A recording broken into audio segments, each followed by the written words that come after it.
than our local cable subscribers.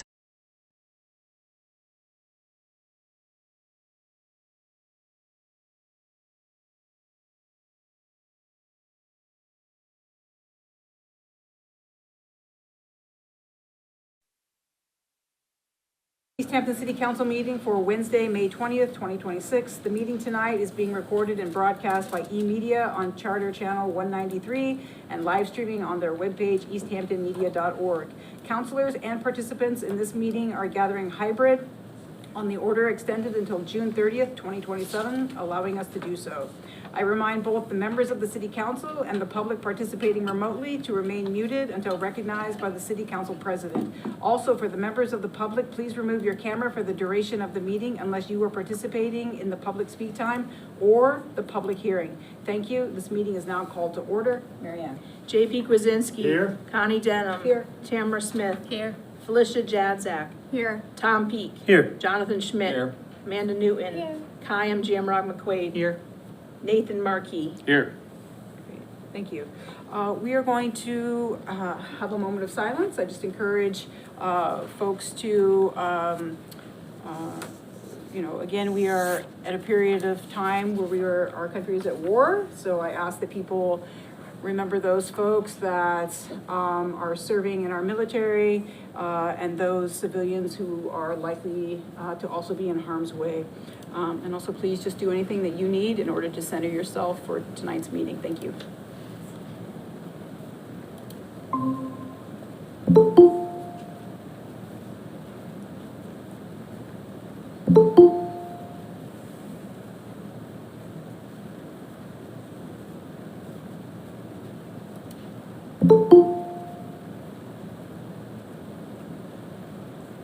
Thank you. If you would like to participate in the recitation of the Pledge of Allegiance, now is your opportunity to do so.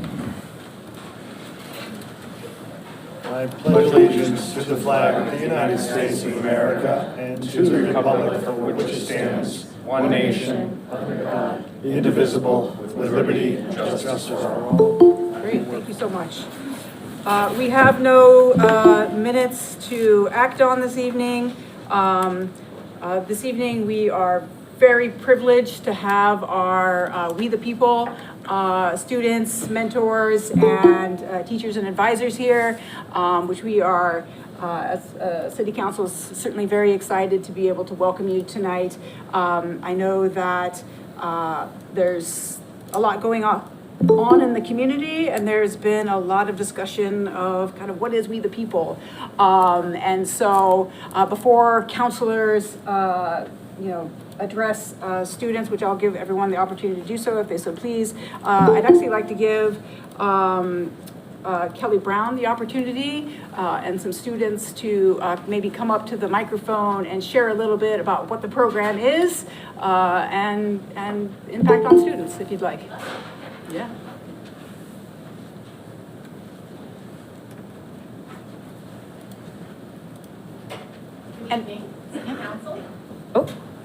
Good evening. Good evening, everyone.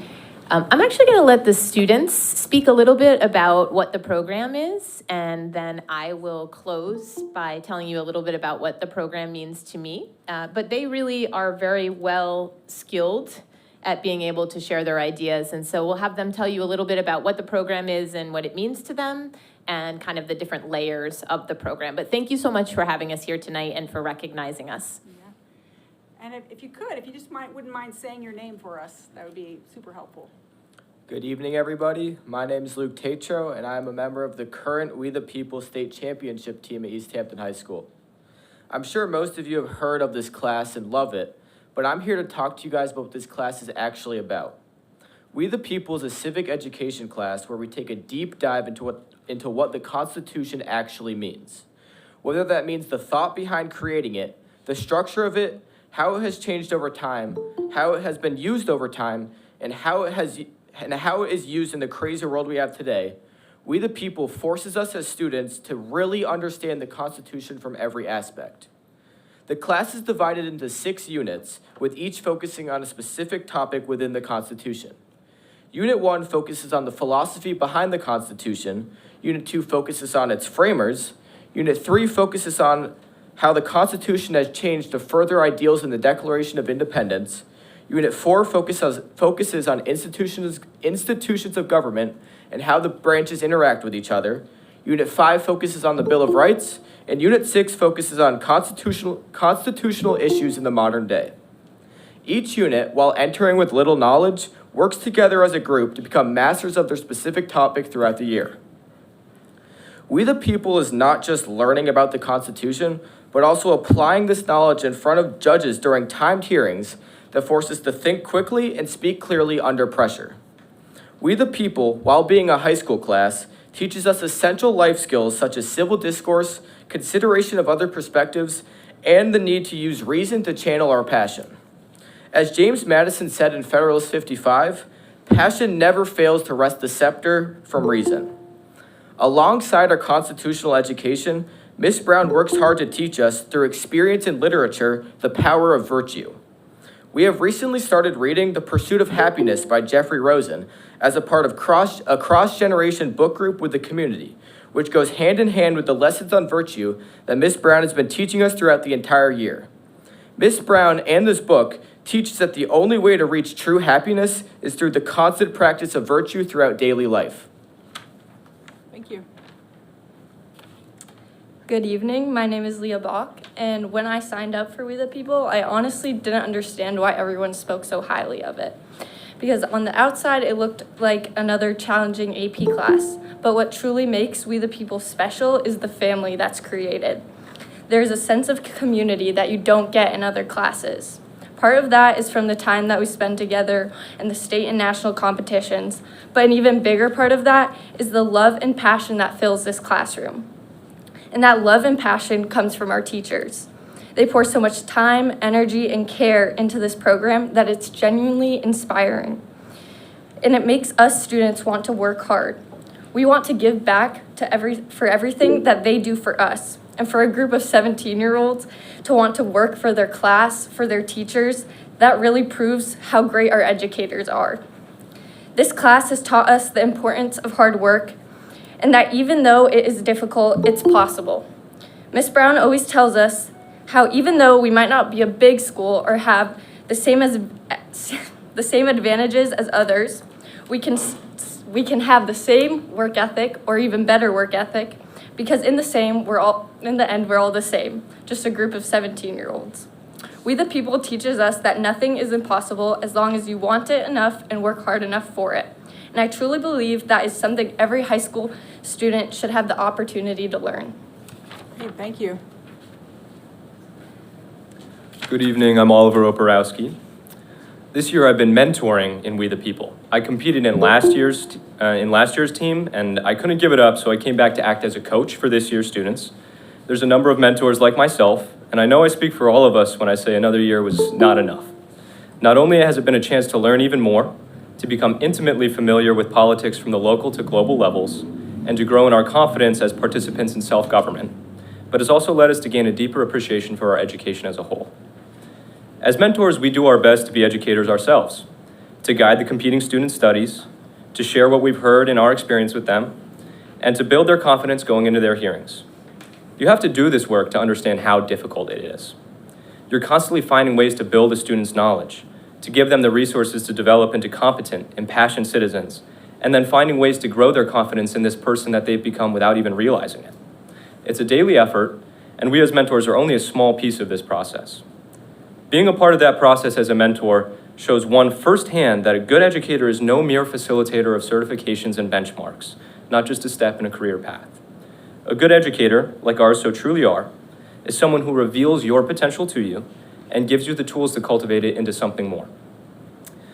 We the People teaches us that our community is our greatest blessing and our greatest responsibility. Educators and mentors not only cultivate the potential of individual students, but through their work, foster the potential of their community as a whole. I'm very proud to be a part of this process as a mentor, and very grateful to be a product of this process myself. I'm confident that anyone who has passed through this program can say the same. Thank you. Great, thank you so much. And I would just like to end by saying that I'm incredibly proud of not only these students, but all of the students I've had. I began teaching this program in 2011. 2012, my current co-teacher, Taylor Dadman, was one of my students in the first state championship team that we ever had.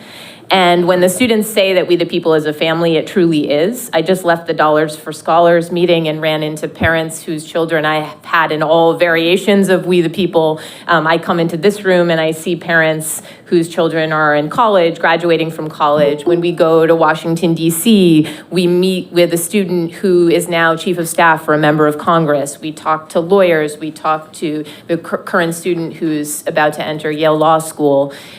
Really just the incredible power of this program and my incredible pride for what it means for Easthampton. This is an incredible community, and you all are now a part of something very, very special, which is the We the People family. And it may be hard to believe that we create family in the classroom, but they're not lying. It really is something that students continue to come back to year after year to be a part of. So I'm grateful, incredibly grateful for the town for always supporting us, and just so incredibly proud of the amazing work that all of my students do and have done. So tonight, as we honor you, I just want to tell you how incredibly proud I am of you and grateful for you for recognizing us. This morning, we left on a bus at 7:30. We traveled to Boston. Representative Gomez recognized us on the floor of the House. Then we did our little Superman change into our We the People t-shirts out of our shirts and ties and came here tonight, and just really grateful that people want to recognize this program. So thank you for having us here tonight. Absolutely, our pleasure. Any city councilors like to say, Councilor Marquis? Hi, I just want to mention that my daughter, I'm going to give her a shout out, Julianne Marquis. Jules Marquis was in We the People last year. I know it was a pivotal moment in her education, and that I've watched We the People's hearings last year when she was doing them. And quite honestly, I think that any elected official should be forced into watching the We the People debates, because it's embarrassing how little I know, considering I've been politically active since I was a teenager. And that I hope to see a bunch of you either up here or in higher office someday, working behind the scenes and stuff, because I know the wealth of knowledge that you guys have, and quite frankly, you could probably talk any and all of us, like, not out of a job per se, but you know where I'm going with this, but congratulations. Thank you. Anyone else, like Councilor Peak? Yeah, every year, this is always such a pleasure. I just think that this program, it's so incredible to me that this program exists in a high school. When I was a high schooler, I just couldn't have imagined something like this existing in my high school where I was, and B, anyone I know having the level of sophistication that all of these students have cultivated. So I just think that that's incredible. I think it's great for the students. It's clear how developed they are, and I think it's great for our democracy. I mean, I think that's such a big part of our public education system, is supposed to be about making people better citizens. But if I'm being honest, like, nothing that I learned in high school made me a better citizen. I mean, it made me better at some things, but this civics stuff we never really touched on in a meaningful way. So I think it's incredible that it's there. I live on Holyoke Street, and so every year there's always a pleasure when all the buses come through, and there's the welcome parade, and if I can, I try and get out and wave. But it's just, the level of, just from the point of view of just a competitive standpoint, the level of dominance that this program's had at the state level is just unbelievable. I think the entire 8 years I've been a counselor, I'm pretty sure you've won 9. So it's like basically the whole time I've been there, you've been doing nothing but winning. If we had a football team or a hockey team or a basketball team that won 9 in a row, there'd be reporters flying in to interview. It would be a dynasty. Yeah, it would be. So I just think that it's really incredible. I love this program. I hope it's around for a really long time, and I hope that eventually you all come and take our jobs. Yeah, Counselor Newton. I think it's really impressive that there are so many of you each year, because you've really taken like what sports have been traditionally, you know, and like that's the cool thing to do. But like you've made this academic stuff like the awesome thing for people to do, and like you guys are the cool. I assume like you're the impressive ones who are like winning these amazing competitions, and you kind of like, you know, athletes are great and all, but you kind of like show them like, yeah, you're awesome too. So I know I'm being corny, but. So, thank you. Any other, Counselor Schmidt? I'll echo some of what folks have already said. I thank you so much for all coming out here. I certainly recognize some of your faces, but not all. I am also not the only one up here, but also a graduate of EHS. Did not have the privilege of taking this class.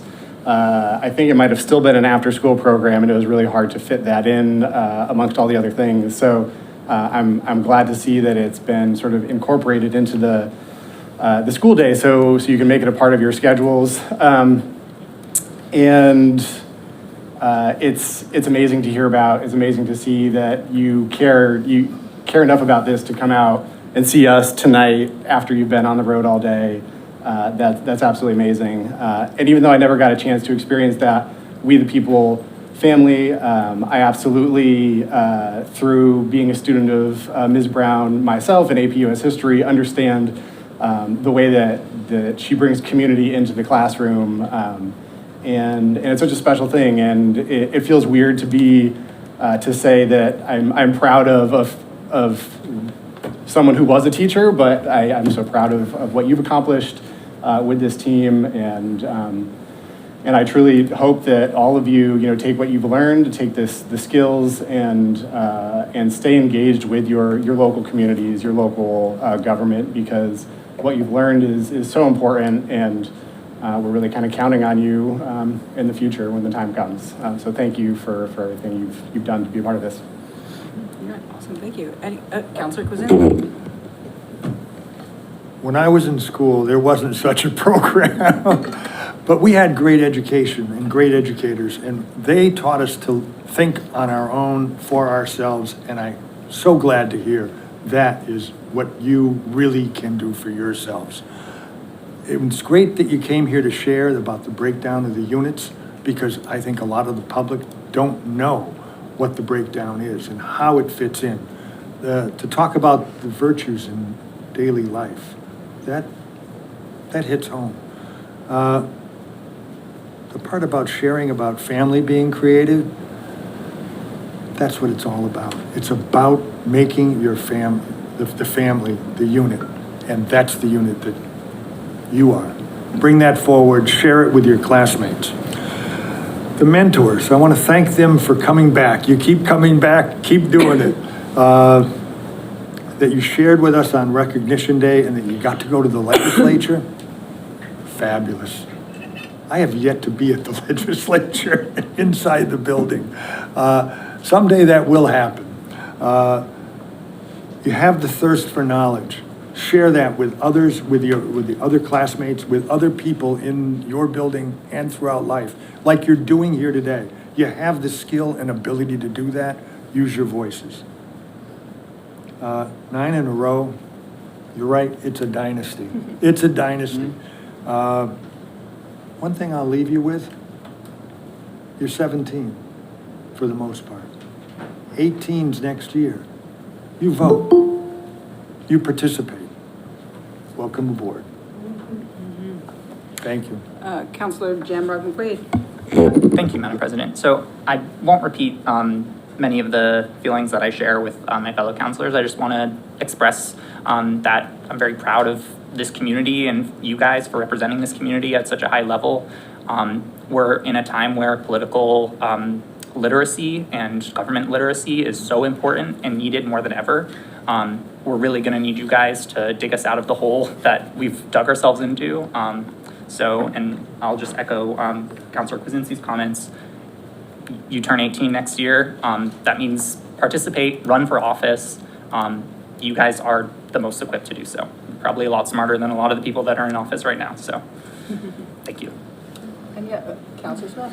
I can't not say something, but I don't need to be long. I'm very proud of you all. I also had a child who is in the program in the past, and it's a lot of work and a lot of dedication, both for yourselves and for your families. And thank you, Ms. Brown, and all the other teachers and volunteers. Really appreciate you. That's, Vice President Jadzik. I can't be the only one left out of this. I just want to say really briefly, congratulations. We're all very proud of you, and you should all be very proud of yourselves. Thank you so much for being part of our community in this amazing way. Thank you. What a privilege it was for me. I saw you all compete in Boston. And you know, one of the things that you were getting feedback from your panel of judges, and I can't remember which unit it was, but one of the judges said, "This is a conversation that we're having in law school right now." And I thought that really struck me, that the critical thinking, the planning, the preparation, all of that was really being represented in that particular room on that particular day, where this is more than an after-school program or a class. This is really something that is teaching you to think critically and to think about our world, right? And as Councilor Jamrock McQuaid said, it's a tumultuous time right now. And it was very heartening for me to see you all competing and talking about,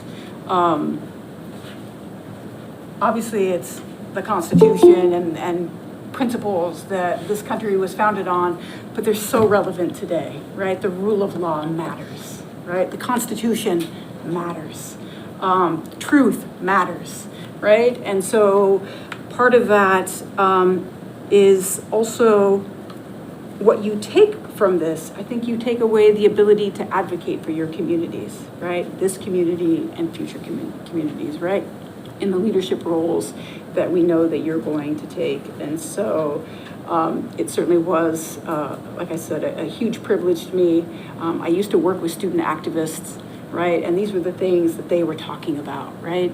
Those principles of government, principles of equity, that impact the communities that they care most deeply about. And so, you represent your community and all the various communities that you occupy, right? We don't just occupy one community. And so certainly it was really a privilege for me to see you there. It was also very cool to see you all go to the national championship and compete there, and representing not just Easthampton, but representing the state. So certainly we're all very, very proud of you. And in particular, a huge shout out to the mentors who came back and continue to give, and certainly the teachers and advisors for the guidance that you provide students. That's life-changing, right? And you've had a huge impact on the lives of your students, and so you are greatly appreciated.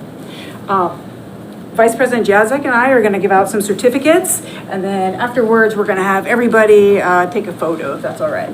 Yep. And Councilor Peak, can you just, if anyone comes in, can you just admit them? You don't need to be worried about time. No, we'll take care of this real quick.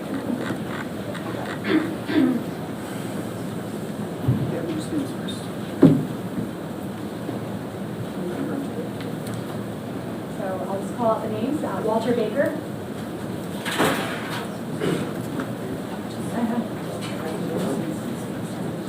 Do they have to clap Hayden now? Warren. Save for the end.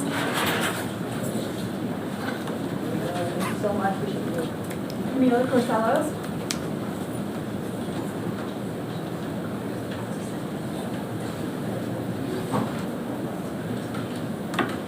Bryce Jen Stevens. Did I say that correctly? Yeah, he's not here. Oh, she's not here. All right. Gianna Cavalli.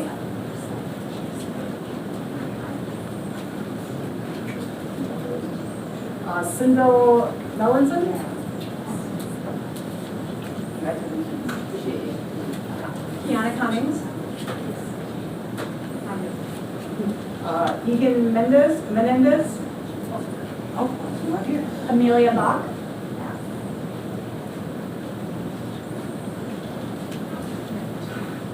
Bella Mercado.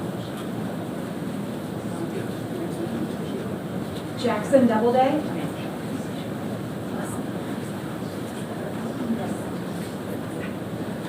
Lily O'Connell.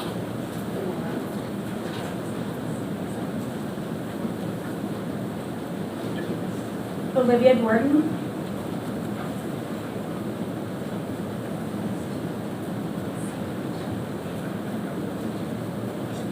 Mani Patel.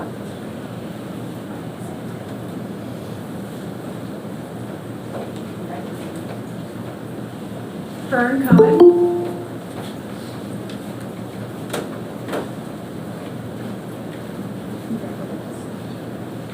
Jackson McGee. Noah Geddes. Olivia Sanchez.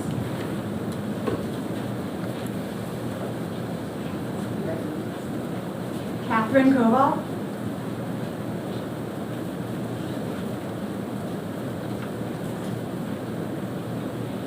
Brooks Scowron. Did I said that correctly? Yeah.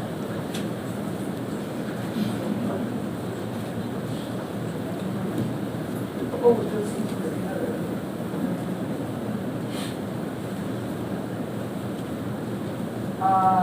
Alex Zarek.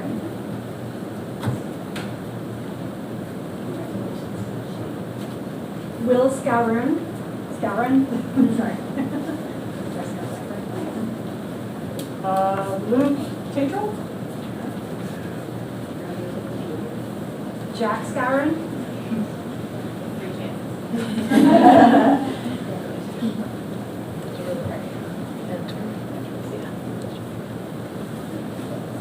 These are for the mentors. Layla Mateo. It's dollars for scholars tonight, so we only have a couple of the mentors here. Yeah, Oh, so okay. that's, so. Michael Bachman Bailey. Oliver Oporowski. Oh, no. all over. Sorry, can't do that.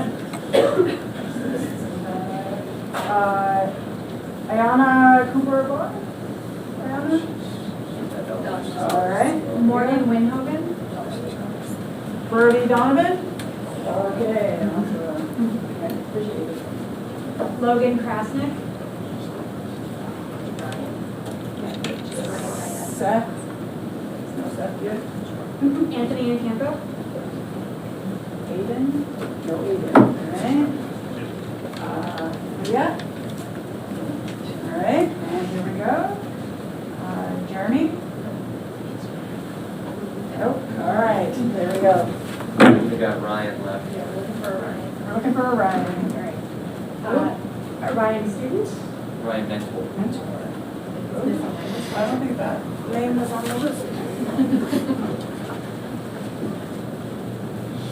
We'll get one right now. If we don't, Ryan will get you one. Your No, I don't name see wasn't on the list there, so we'll get you one. Do you want someone else's? I have staff here if you'd like. I can take the mentors, because the dollars for scholars is tonight, so. Why don't you have Ryan come on? Anna Trot. Taylor. Data? Yeah. All right. Yeah. Thank you so much. Maddie Rodriguez. No. Kelly Brown.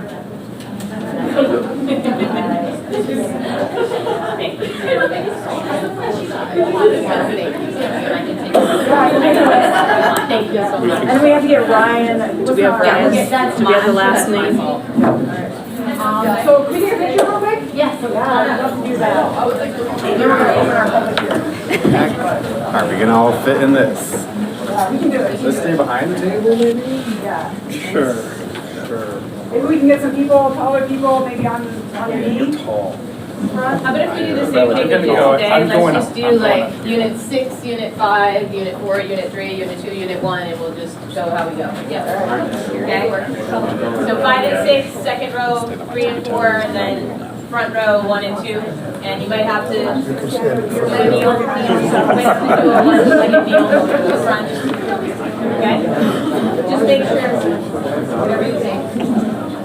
Okay. that okay, you guys? Does that work? Yeah. Be on the Come out. Yeah. Where do you want to come over from us? Yeah, come on. And we're gonna take a picture. Or we'll be over there. Just make sure you two see together. Oh, Thank sorry, you. Oh, you gonna take a picture?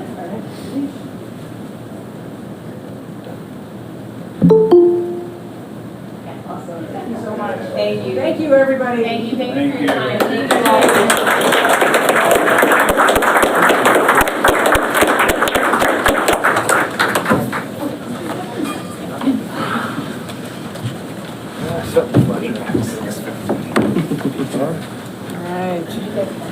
Just a little late for that. All right, it is 6:30. I will take a motion to open the public hearing.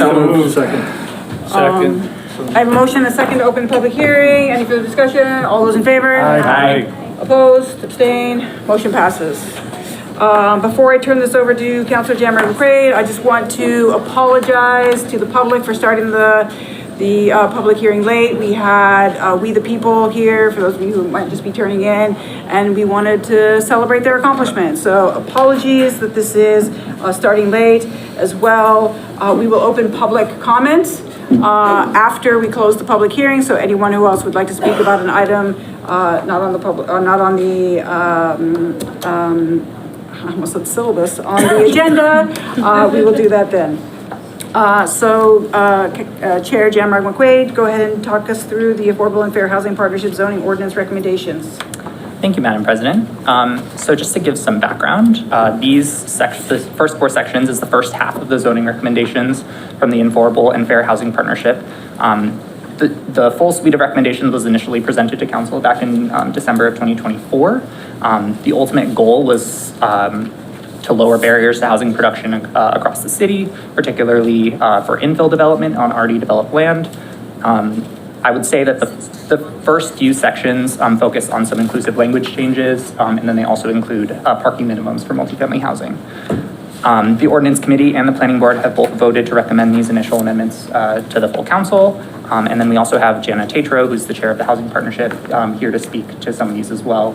I guess before we get into it, I would ask if you would prefer us go one by one, or if I should just read through all? Or... Let's go one by one. I think for just for the public's sake, I think that would be the most useful, and then we can take public comment on each of those. Okay. So the first one's really easy.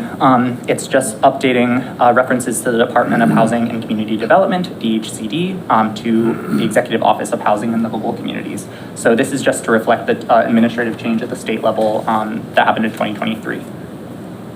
Great. Any questions from council? Seeing none. Any comments, questions from the public regarding this? In the room? Anyone online? Questions? No, I will turn it back to you, Chair Jammer McQuaid.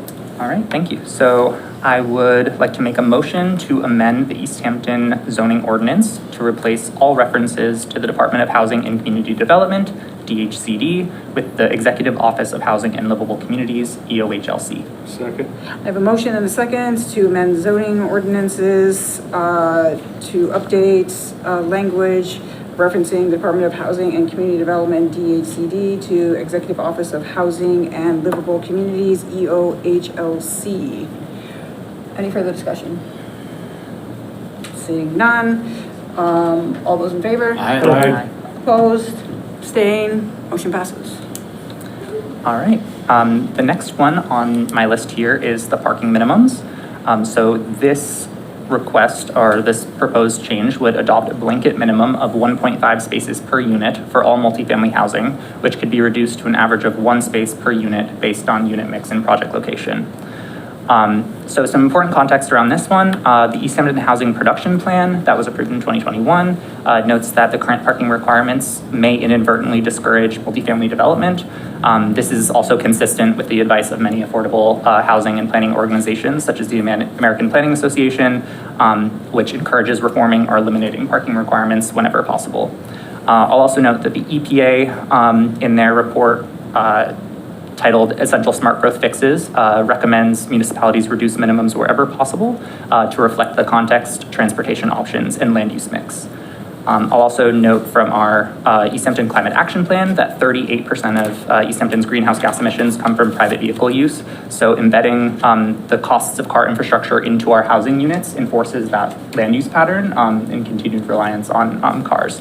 I also think it's important to be realistic, to reckon with the fact that we're in Western Massachusetts. Easthampton is a very car-dependent community, so the proposal isn't to eliminate parking minimums altogether, but it is, I think, a common sense step in the right direction, so we can, encourage more public transit options and just a different land use pattern. And that all sort of comes together, or one other thing that I want to add was parking minimums act as a hidden tax on housing development. So when you're moving into an apartment and you don't have a car, but the apartment that you were moving into was required to build a car, that cost is priced into your rent. It's priced into the development of housing. So this proposal better allows developers to determine what the parking mix makes sense for their units that they're building, and just increases the flexibility. But that's all I have to say to it. Do you have any? No? Okay. No, that's all. Great. Councilors, any questions? Seeing none. Anyone from the public wish to speak on this item? Please state your name and address for the record, and you will have 3 minutes. Carl Prawl, 22 Gaston, real quick. Parking minimums are antiquated. Your developer will decide if they need them in the place. People who want to live there will decide, but having them just increases the cost of everything, especially in a time when building is prohibitively expensive. Parking minimums aren't needed. We can lead the way with that. Thank you. Great. Thank you so much. Anyone else in the room have anything they'd like to say to this item? Anyone online, please raise your hand if you'd like to speak on this. Seeing none. Chair Jamrock, great. Thank you. I would like to make a motion to amend Easthampton zoning ordinance, section 10, table 10-3, off-street parking regulations for multifamily housing to read 1.5 spaces per unit. This may be reduced to an average of 1 per unit based on unit mix and project location.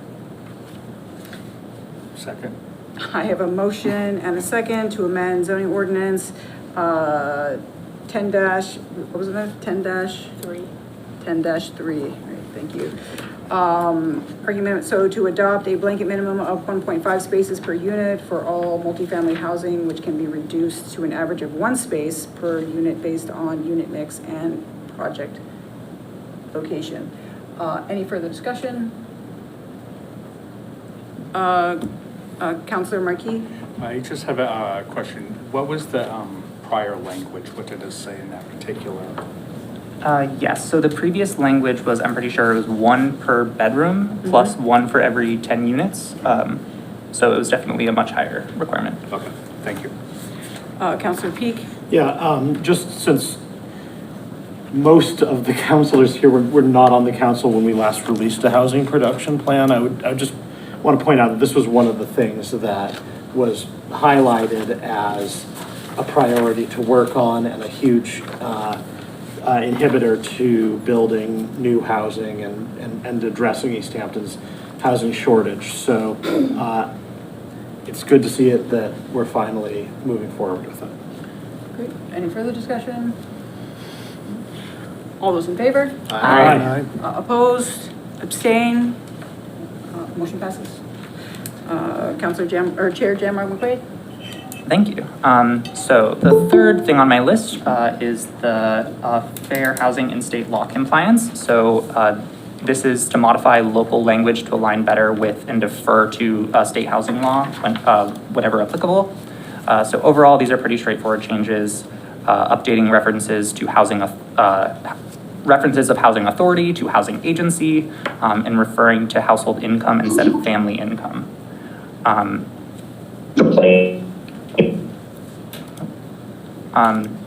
That is really all I have. Jana, did you have any additional comments or? Definition of family? That's next. Oh, that's next. Good. Councilors, any questions? Seeing none, anyone in the, anyone in the public wish to speak on this matter in the room? Anyone online wish to speak on this item?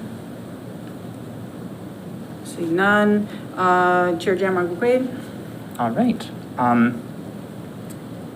So should I do a motion for each separate? Just do them all together, it's fine. Okay. So I would like to make a motion to amend the following sections of the Easthampton zoning ordinance to align with and defer to state housing law where applicable. Section 8.344, replace C numbers 1 and 2 with the selection of qualified buyers for the affordable units shall be administered by a qualified nonprofit housing agency. Number 2, section 8.345, replace housing authority with housing agency. And then the third is section 8.6, replace all references of family with household. Second. So I have a motion and a second to amend zoning ordinance, section 8.34, section 8.345, did I say 34? Oh, sorry. Section 8.344, section 8.345, and section 8.6. Any further discussion? Seeing none, all those in favor? Aye. Opposed, abstention, motion passes. Chair Jamrock McQuaid. Thank you. So the next one is surrounding our definition of family. So this would be to update the definition of family to include all the people who occupy a single housekeeping unit, regardless of their relationship to one another, to reflect diverse living arrangements. So this change, again, like I mentioned, this change would be more inclusive of different living arrangements that would be considered a family in our zoning. Our current definition reads individuals related by blood, marriage, and/or adoption, or a group of unrelated individuals not to exceed 4 who are occupying a dwelling unit. Again, we just felt that that was not inclusive enough. I will note that the version on the agenda does not reflect the final modification or the final amendment that we made before the planning board, which should be housekeeping unit rather than house or housing unit. And that was just to make sure that there were concerns about multiple parties living together and that kind of thing. So this allows for anyone who lives together, shares a kitchen, living facilities, any group of people, regardless of the relationship to each other, would be considered a family. Do any counselors have, Counselor Markey? I don't have a question per se. I just want to applaud Councilor Jamrock McQuaid, or Chair Jamrock McQuaid. I believe that moving into a modern society, families have changed. Our relationships have changed, and I think this is definitely a step in a forward direction. So I definitely support this change of the definition of family. Great. Any other question? Counselor Newton? Yeah, I definitely support the change. I'm just wondering, why are we not replacing families in the whole thing with households? Why are we only replacing it in one section? Oh, you can't hear me. Chair Jim, can you ask that again? Yes.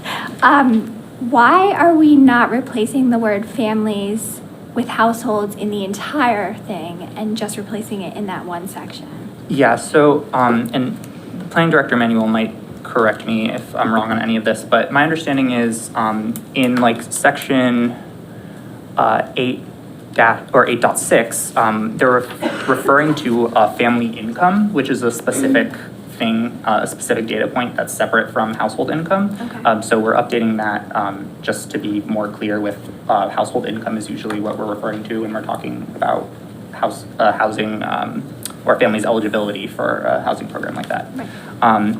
I will say that we did look into the option of removing the definition of family, but that introduced some concerns regarding how that word is used in other places in our zoning.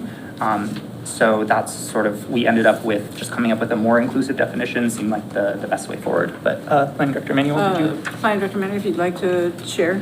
Yes, hi everyone, Allison Manuel, Director of Planning and Community Development. So there's multiple references to family in different contexts in the zoning ordinance, as Councilor Jamrock McQuaid just mentioned, particularly around, single family dwellings, 2-family dwellings, and removing the phrase, or, well, the term and definition entirely just didn't seem like the right thing to do without taking a more extensive look at the impacts. So it's not that it can't be done in the future, it just, in this grouping of amendments, it just wasn't quite the right time. Great, thank you. Counselor Schmidt? Thank you. I would echo Councilor Marquis' support. I guess my one question is, and sort of just answered here in this moment a little bit, I'm curious if you have a perspective about what potential impacts this might have on individuals. I'm hearing in the way we refer to single and two-family households, but I was just curious if you had an idea of other ways that this might affect folks. Yeah, I mean, I think that's a good question. And again, I would defer to the planning director for any specific regarding of like the enforcement of our zoning. I think that there's a case to be made that, or I know in some communities, there have been concerns about like college students living together, and this has been used sort of as a weapon in that way. So this is, I think, just a step to make it more inclusive. Planning Director Manning, would you like to say more? I don't really have much to add other than I've been here for 1.5 years and it's not come up as an issue, but it can't hurt to be proactive about it. Great, thank you. Follow-up? No? Okay. Any other question? Councilor Peak? Yeah, I just think this is a good idea. I don't really think that it should be our job to define or what a family, to be telling some group of people who might see themselves as a family that we don't see them as a family. That seems like not what I want government doing generally. And so I think that just getting ahead of this and putting a definition that takes us out of the equation and lets people decide for themselves, I think that makes a lot of sense and is in keeping with how I think government should run. Councilor Kwasinski? I would echo the same comments about housekeeping family, and that the time has come to have that change in our zoning. I'm concerned a little bit about the process and about how we dot our I's and cross our T's in here. And when you mentioned something about, well, this wasn't published this way, I want to be sure that we take the right steps. So was there any legal advice on that or concerns about the process that would somehow jeopardize the acts that we take today? So if I can, I think that it's within the spirit of what was advertised. I think that if we wanted to, we could move to amend this to housekeeping now. And I don't think that would meaningfully change, but that's sort of, I think that we could do that, or, we could recognize that was a typo and just move forward that way. But I don't think that it provides, or that it's a risk of like us misadvertising or anything like that. Also, there was a public hearing between the planning department, or the planning board and the ordinance committee, so that discussion did happen. I think again it was a typo. So, but Councilor Peak, just at your end. Yep, just out of the abundance of caution, I guess maybe we could just amend it to say what it's supposed to say, and then we won't have to worry about it. Yep. That may be advisable. Yeah. That may be advisable. Yep. Any other questions?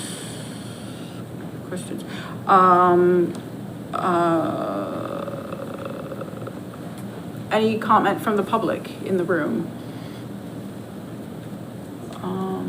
Any comment online? Great. Chair Jamrock McQuaid. So go ahead and make the motion, and then if someone wants to make that amendment, we can make that amendment. Okay, so I'll read it as it is listed on the agenda. Yeah. So I would like to make a motion to amend Easthampton zoning ordinance section 2.1 term definitions, defining family as all the people who occupy a single housing unit regardless of their relationship to one another. Second. I have a motion and a second. Councilor Marti. I'd like to move that we strike, I think you're just amending the. I'm amending, okay, I want to, sorry. Help me. Housekeeping. Okay. I'd like to change the term housing to housekeeping unit. Second. So I have a motion and a second to amend definition of family in section 1 to read all the people who occupy a single housekeeping unit regardless of their relationship to one another. Any further discussion? Councilor Peak? Just for my own education, what is the difference between a housing unit and a housekeeping unit? I'll refer to the planning director if she's so willing.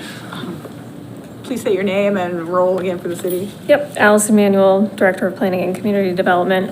Housekeeping unit is a term that is used in land use law often to describe it can be used to describe the people or the physical space, but basically everyone who lives together and shares household responsibilities. And so, I know we don't want to keep going back to the term family, but regardless of marital relation, blood relation, but people that live together like a family is what the housekeeping unit is intended to imply.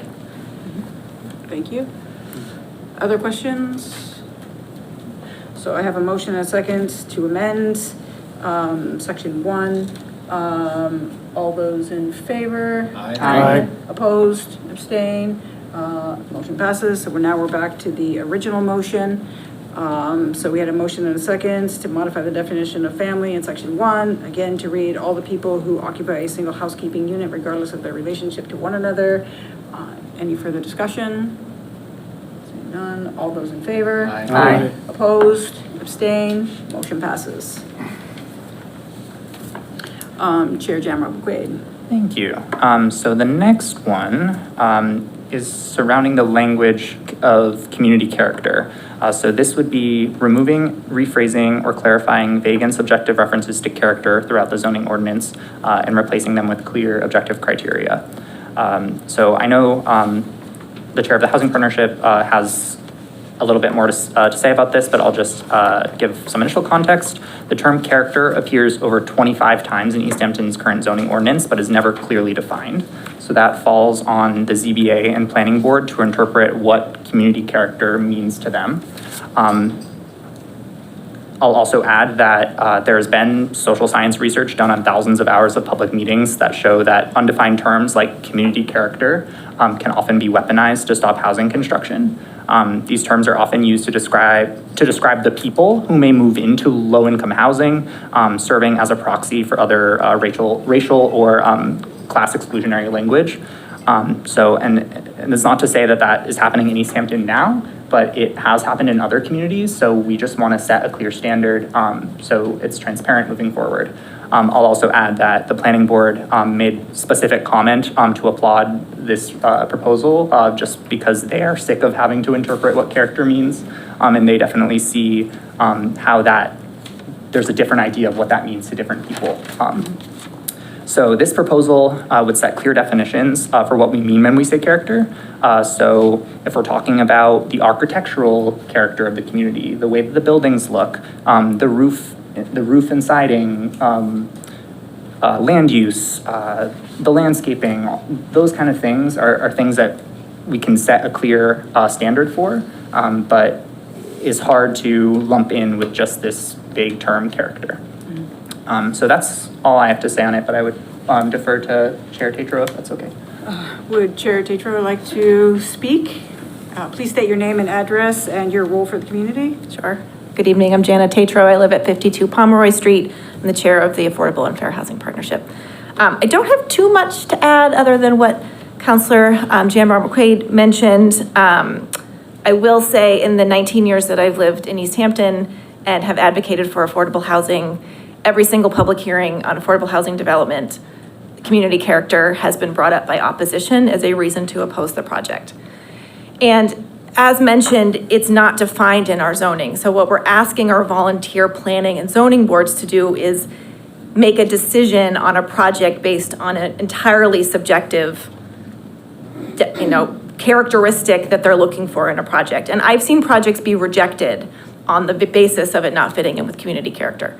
So while we can't stop the public from using that term when opposing affordable housing or any development in Easthampton, we can help the zoning and planning boards make decisions by not having that included as something that they have to take into consideration. So you'll see in our recommendations that in some cases we've struck it, in other cases we've just made it more clear. So if we're talking about architectural character, let's say architectural character. In some cases, the zoning lists all the reasons why to approve or deny the project and then tacks on community character at the end, and it's entirely unnecessary because all of the other reasons were very descriptive and very clear of what should be looked for. So yeah, I think it would be a huge step forward, and honestly, we would be another leader in community in terms of how we look at affordable housing by striking this out of our zoning. Great, thank you so much. Any counselors with questions? Counselor Marquiti. I do not have a question, but I can definitely see how the term character could definitely be used in a discriminatory. I can't say it. Discriminatory? Yeah, that word. Fashion. So I am definitely in favor of striking that language. Any other comments or questions from counselors? All right, seeing none. Anyone from the public? Please state your name and address for the record. Kathy Wazinski, Overlook Drive. I'm going to once again bring up opposition to removing community character or character of the community from our zoning. I think it is all right to want to be a semi-rural city, a community that is small and has a lot of open areas and New England charm. And I think that the zoning could be clarified with definitions a little bit more and not remove character of the community. I happen to like the character of this community.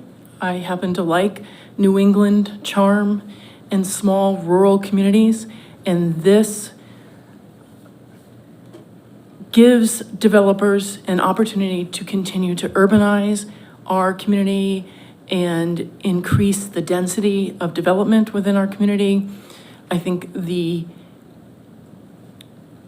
streets are busy enough. We don't need to add density. We do not need to urbanize further. It is okay to be a small community. And as much as you all like to build, it is not what everybody in this city wants. Thank you. Thank you. Councilor Jen Marvin-Quade, does this in any way, the change of the definition of character, impact density or impact open space zoning? No, I think that this helps provide a better framework for clarifying some of those specific ideas of what our community character is. And it definitely doesn't impact density directly or anything like that. Councilor Kwasinski? Councilor Jamrod McQuaid, does it in any way affect the small rural aspects of our community in terms of the small rural aspects and what I think many of us enjoy about living in Easthampton, along with New England charm? That's a term that, geez, kind of warms my heart. And I hope it warms most of the people's hearts because that's what's special about Easthampton. And I'd hate to see that taken away in any way. Can you comment on that?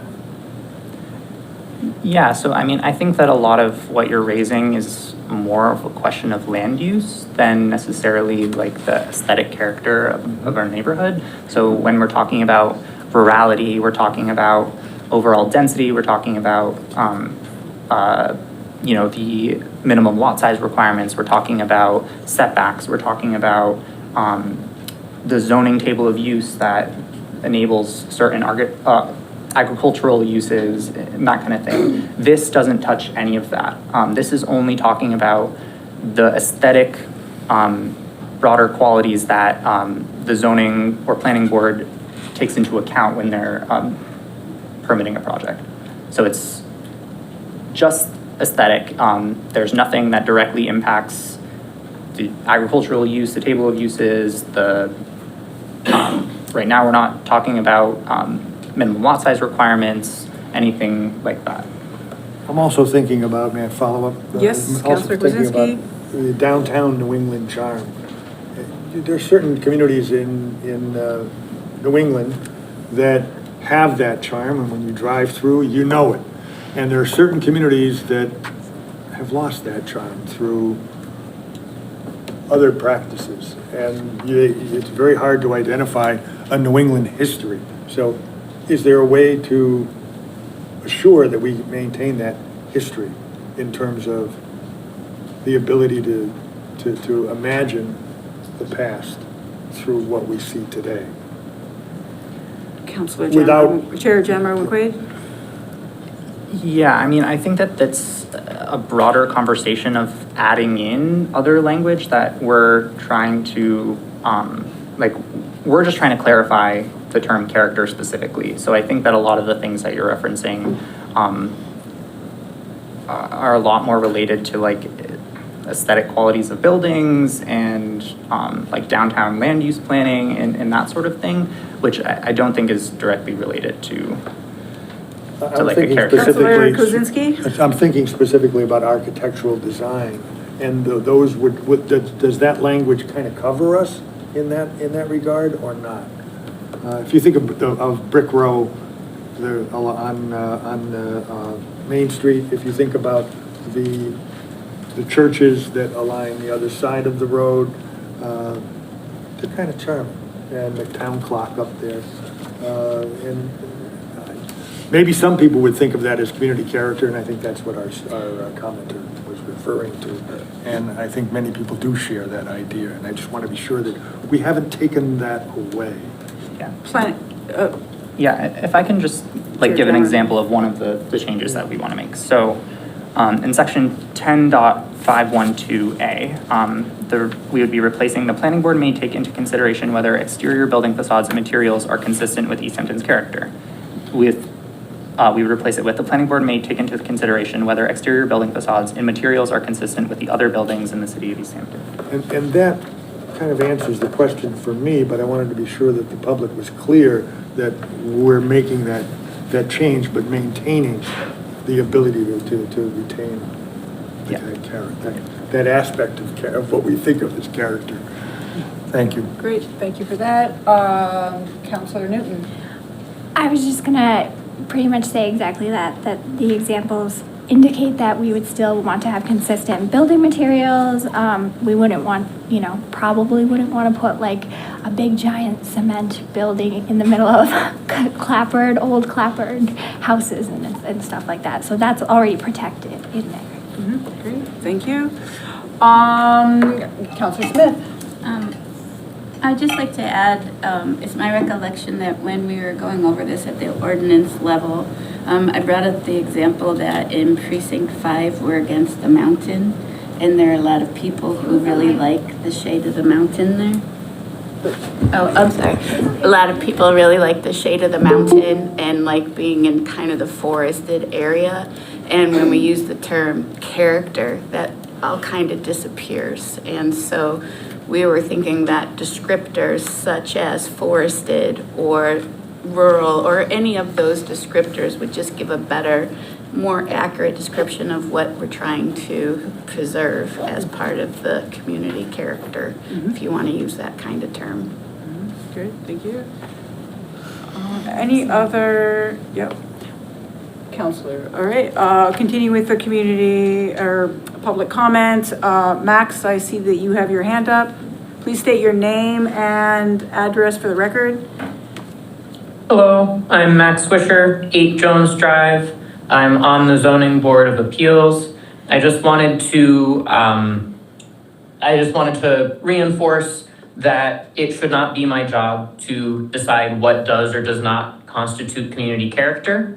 I, of course, love the charm of our city, but the job of ordinance is to put into actual enforceable objective words those qualities which make up the charm, which we so much want to preserve. Using terms like land use and architectural qualities talking about siding, talking about colors, talking about setbacks. These are the kinds of things that a planning board and a ZBA should be able to objectively make decisions based on. It should not be up to us to decide, seems characteristic or not based on the word character itself. So I am very grateful for these changes, and I think they will help the ZBA and the planning board moving forward. Thank you. Thank you for that. Anyone else from the public wish to speak? Anyone in the room? Anyone online? Seeing none. Chair Jamrock McQuaid. All right, this is going to be a long one. I would like to make a motion to amend the following sections of the Easthampton zoning ordinance to remove, rephrase, or clarify vague and subjective references to character throughout the zoning ordinance and replace with clear objective criteria. Letter A, section 2-6, definitions, home occupation, minor, strike for the residential character of the neighborhood. B, section 6.101, number 2, strike distinct character within. Section 7.21, strike quality and visual character of.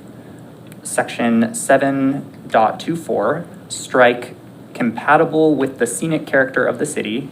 And section 8.332A, strike prevailing character. And section 8.51A, replace residential character of a neighborhood with architectural design of neighboring building to the extent feasible. Section 8.63, letter E, strike rural character. Section 8.87, replace character with nature. Section 9.1.2D, strike compatibility with the character of the surrounding residential areas. Section 9.2.0.1B, strike integrity of character of the. Section 9.31E, leave as is. Section 10.41, strike neighborhood character. Section 10.44.6, strike residential character. Section 10.45.6, strike residential character of the. Section 10.512A, strike character and. Section 10.512A, replace the planning board may take into consideration whether exterior building facades and materials are consistent with Easthampton's character with the planning board may take into consideration whether exterior building facades and materials are consistent with other buildings in the city of Easthampton. Section 10.512A, replace, for example, exterior materials such as wood or metal or vinyl clapboards or stone or brick and treatment compatible on all four sides are considered consistent with Easthampton's character with, for example, exterior materials such as wood or metal or vinyl clapboards or stone or brick and treatment compatible on all four sides. Section 10.512A, replace the planning board may consider whether the roof line is peaked or is otherwise consistent with the city's character with the planning board may consider whether the roof line is peaked or is otherwise consistent with other building styles in the city of Easthampton. Section 10.10.1, strike serve to preserve the character of the community and. Section 10.10.5.5, replace artificial screening device erected to eliminate the view from the public way shall also be subject to a vegetative screen, and the board shall consider the surrounding landscape and view shed to determine if an artificial screen would be out of character with the neighborhood with any artificial screening device erected to eliminate the view from the public way shall also be subject to the vegetative screen, and the board shall consider the surround landscape and view shed to determine if it is similar to other vegetative screens in the neighborhood. Section 12.7.1, strike and the character of the city. Second. I have a motion and a second to remove, rephrase, or clarify references to character in the zoning ordinance in the aforementioned sections. Any further discussion? Councilor Kuzinski? Just wondering if you could just repeat the sections that referred to other building styles in Easthampton, and if that meant somewhere in Easthampton there was a building style like that, then you've been compatible with other building styles in Easthampton? Or is this referencing a particular district or area or street or neighborhood? Because I can imagine we have industrial zones and industrial areas and building and factory areas, and I don't think that's what we have in mind for neighborhoods, but somebody could say, well, in other places in the city, we have this. And is that meeting the criteria that is in this new ordinance? Chair Jammer McQuaid? If it needs further clarification, I'm happy to try to. No, I think I understand your question. So I think that's a good question.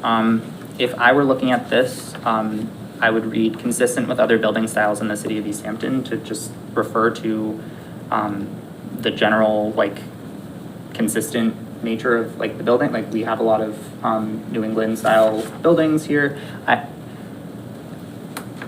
I would be open to adding in an amendment here that says other residential building styles in Easthampton.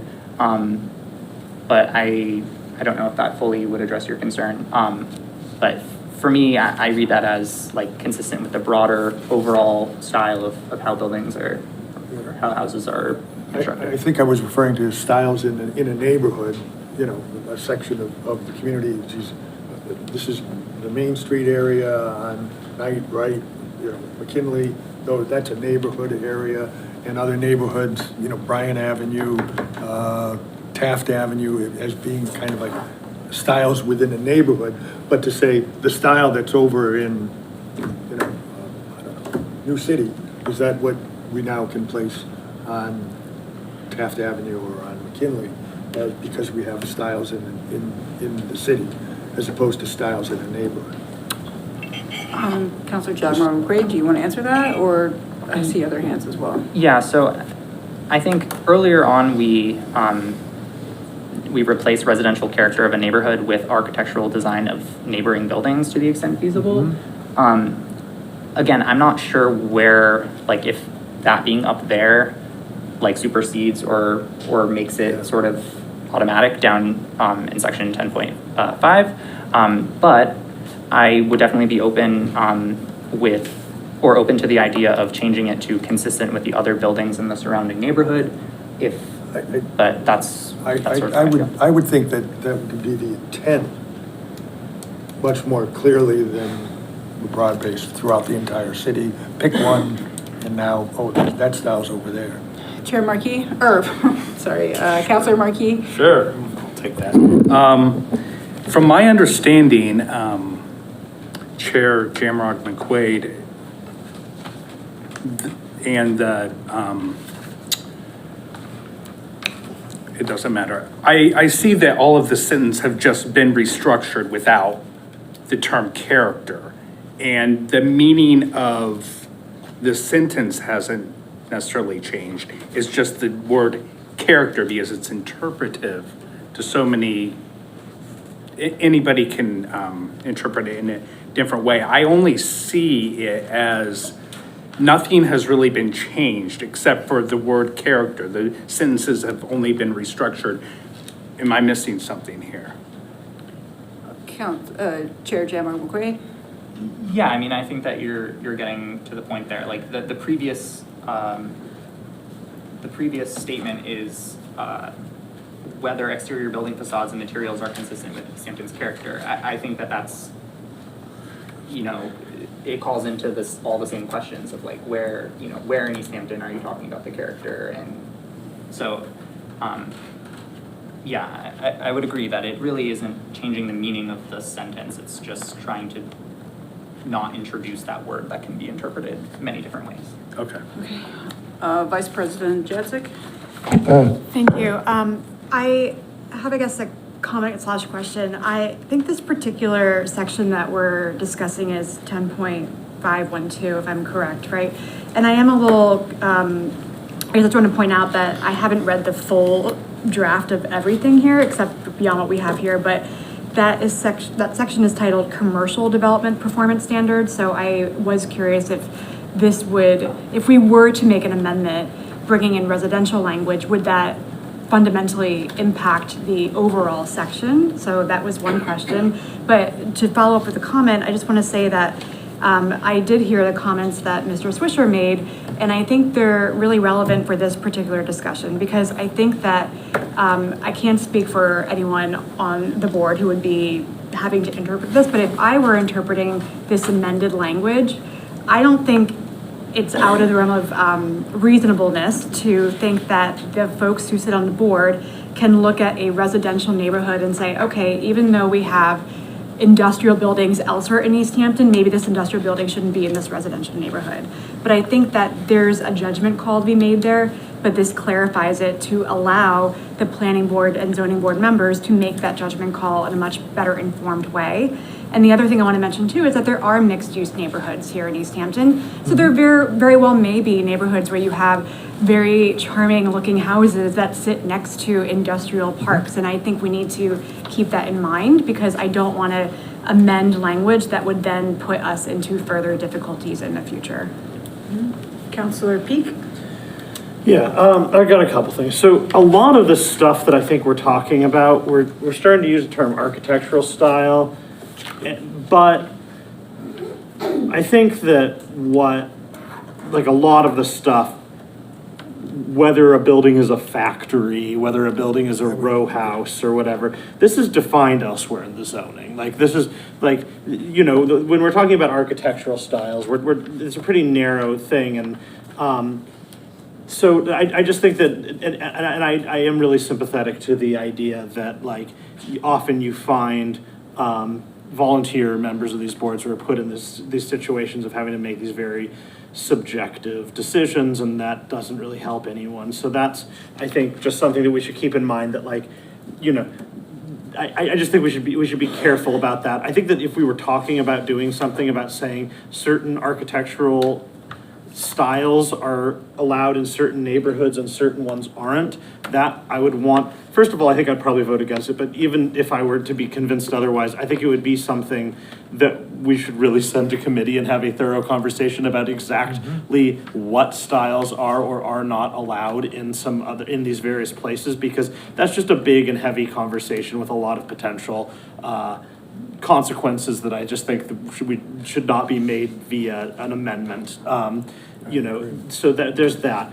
And just the one last thing I would just say about this is, like, I'll make fun of myself a little bit here, because sometimes that's a defense mechanism I use for talking about certain things or broaching certain topics. I live in like an ugly house, like, and I live in a house, I bring this up because I live in a house that when I look at it, I'm like, I bought it because it was what I could afford, and it was a nice location, and, you know, it's fine inside, but there's nothing character about it. It was built in the 80s. It's got ugly yellow vinyl siding, and it's just like, it's a piece of crap house, you know. It's like, it's my home, but it's not like a nice house. And the reason why I'm bringing this up is because I wasn't alive in 1980 when it was built, so maybe someone can pull some town record and correct me, but I have a feeling that when it was built, nobody said anything about community character, right? Even though it and a lot of the neighborhood was actually replacing, you know, it wasn't coming that far, like, you only had to go maybe a generation back, and a lot of that was farmland, you know? So, like, my house and all the single family homes along that street that were built in that period, a lot of them are like literally just like we're destructive to the agricultural character of Easthampton, in the way that putting like a triplex somewhere on some residential street that's mostly single family units, you know, but is already like, that's doing nothing near the level of destruction that when you talk about, yeah, the Holyoke Street neighborhood, you talk about a lot of the stuff in the plains, you know, whatever, like that's sort of when you talk about all the McMansions that were built, that like when you're talking, like you bring architecture up, like if you talk to a lot of prominent American architects, they'll tell you that some of the stuff that we've built recently in the city in terms of single family development is some of the worst architecture that the world has ever seen, just in terms of like just the standards of architectural practices that usually get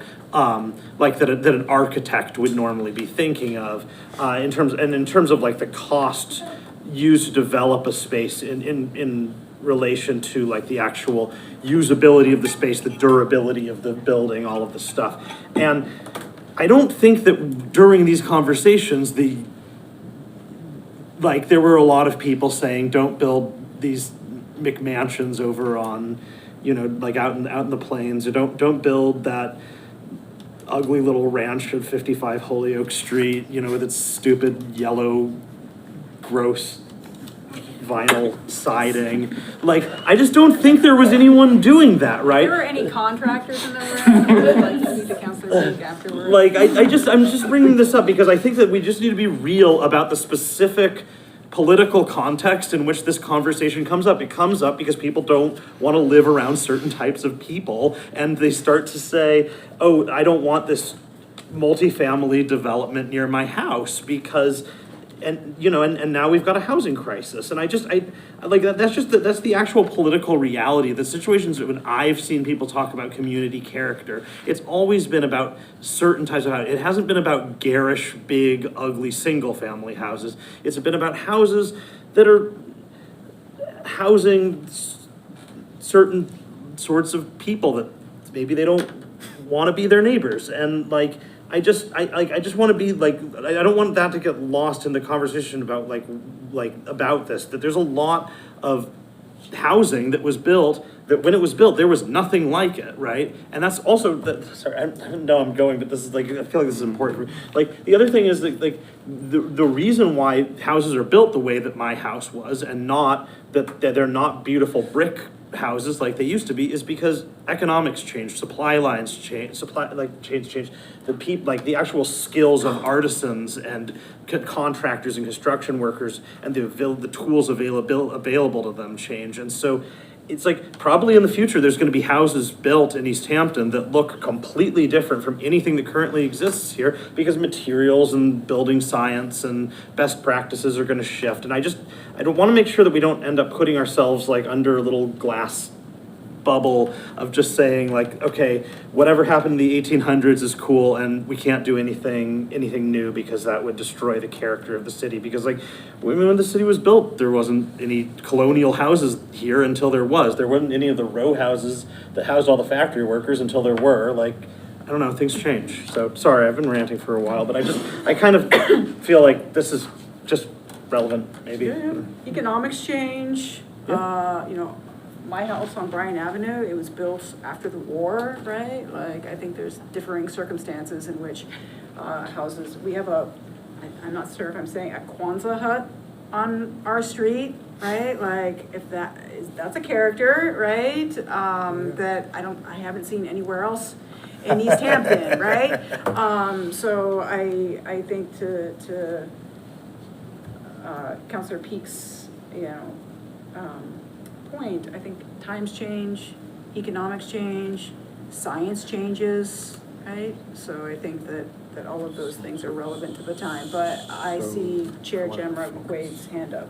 Yeah, I just want to note two things. So one of the things, just echoing off of what Tom was saying, we've also changed our building regulations. The city of Easthampton has adopted the specialized codes, which add an additional layer of things that builders need to be aware of. That I think every new housing unit needs to be a passive house, and it needs to have solar availability to hook up solar and electric car charging hookups, electrification. So there are all those things that add to that. And then I also wanted to just thank Vice President Jadzik for bringing up the context of where we were in the zoning. That was a complete oversight, so thank you for bringing that context.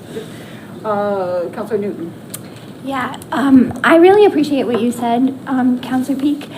One thing that I do want us to keep in mind is that when Holyoke Street was built up, all of that Holyoke Street neighborhood was built similarly. So yes, it was a brand new style, but it wasn't placing a brand new style within a space that was already built up. So, for example, I grew up on Plain Street, and across the street from me growing up, it was just farmland and vernal pools. That's all it was. We didn't even have the second side of Plain Street. So I literally watched all of that development in Kingsbury and everything, and the second side of Plain Street build up as a kid. And they weren't building those McMansions on Plain Street. They were building it in a different area, so it didn't feel like they're just plopping these random McMansions on the street. I don't know. I think there's something about like whether there is already something there and what is being like plopped on it versus is this an open space that is like newly developed. I don't know, but I don't think that it means anything for what we're talking about in the amendment right now. Great. Counselor To Kwasinski. refocus back to my original question, which was, would you read the sections that refer to all of Easthampton, and as opposed to something that could be maybe redefined as within a neighborhood? And if that would be more descriptive of the feeling what we're trying to convey or not. And I would ask you to read. And the concern was that anywhere in Easthampton, this could exist, so Quonset huts could be anywhere, or McMansions could be anywhere, or because it exists in Easthampton, and that was the concern. So maybe you. Yeah, I mean, I'm not sure which specific. I think there were 2 or 3 sections that you said. So Counselor Kwasinski, can you point them out?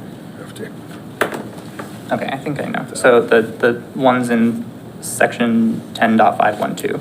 So those are all within the commercial development.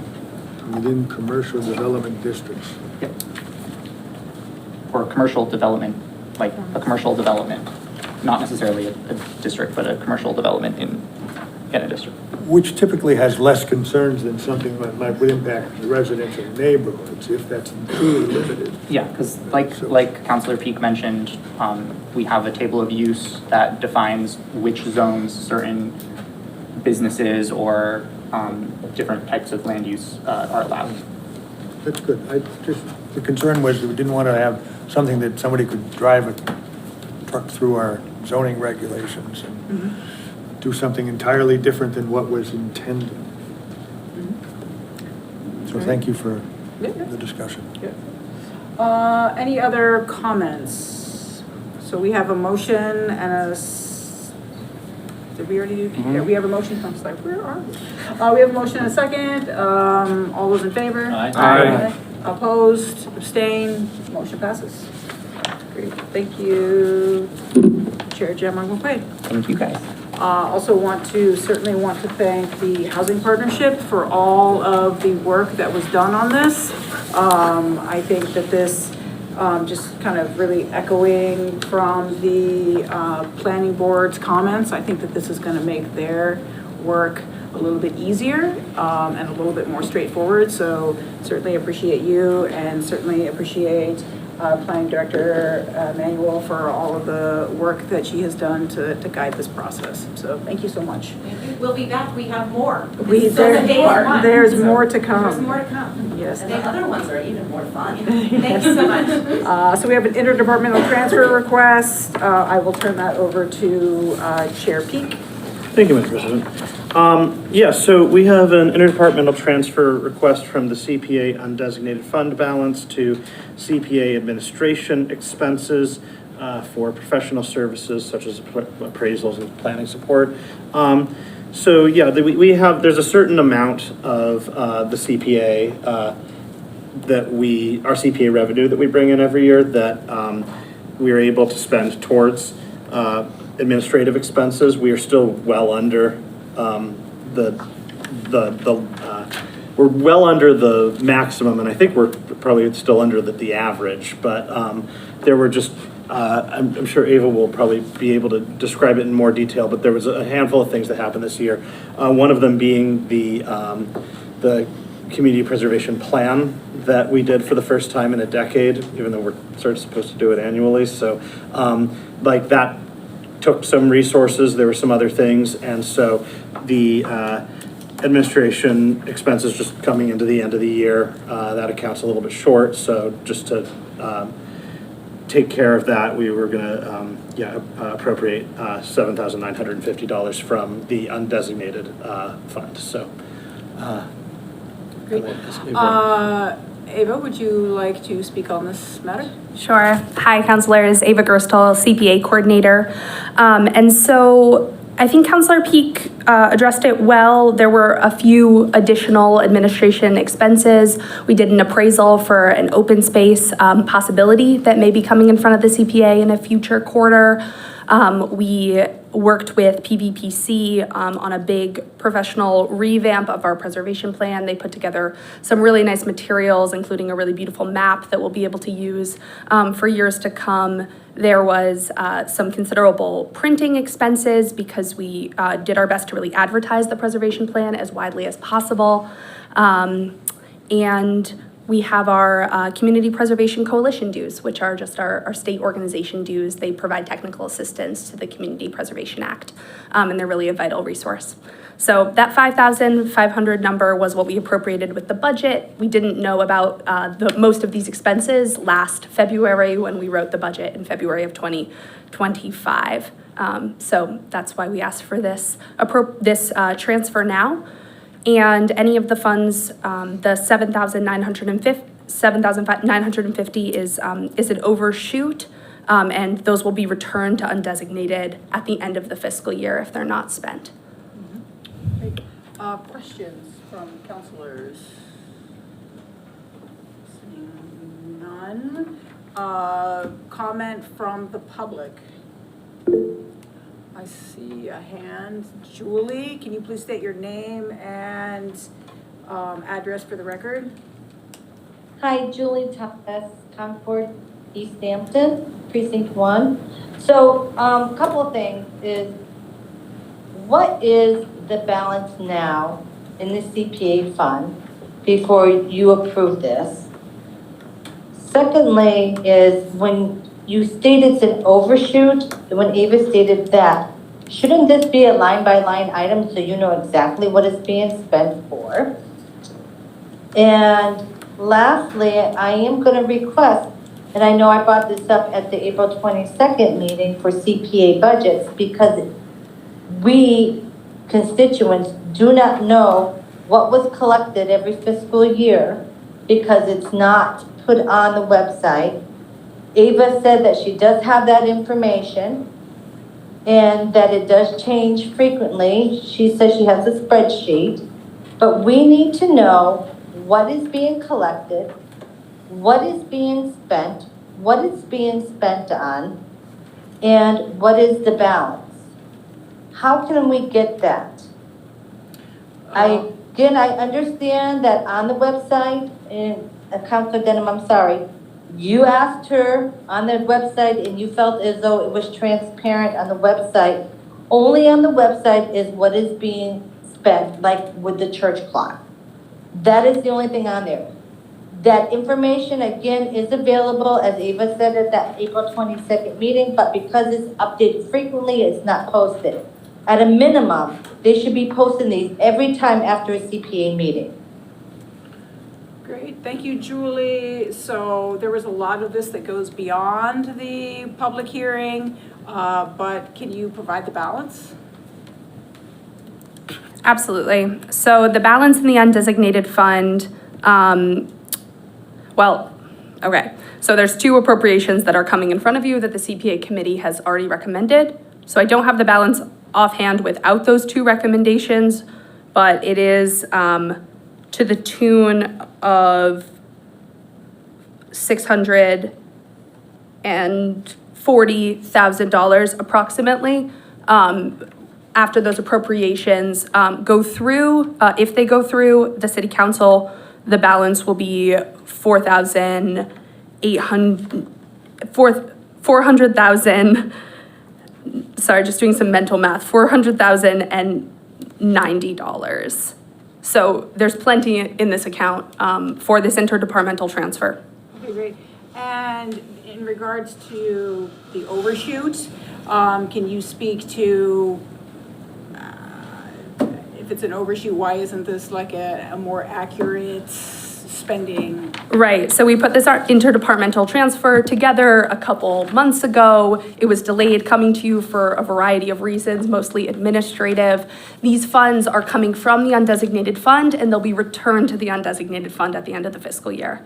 So the CPA committee's not voting again on any additional projects this fiscal year.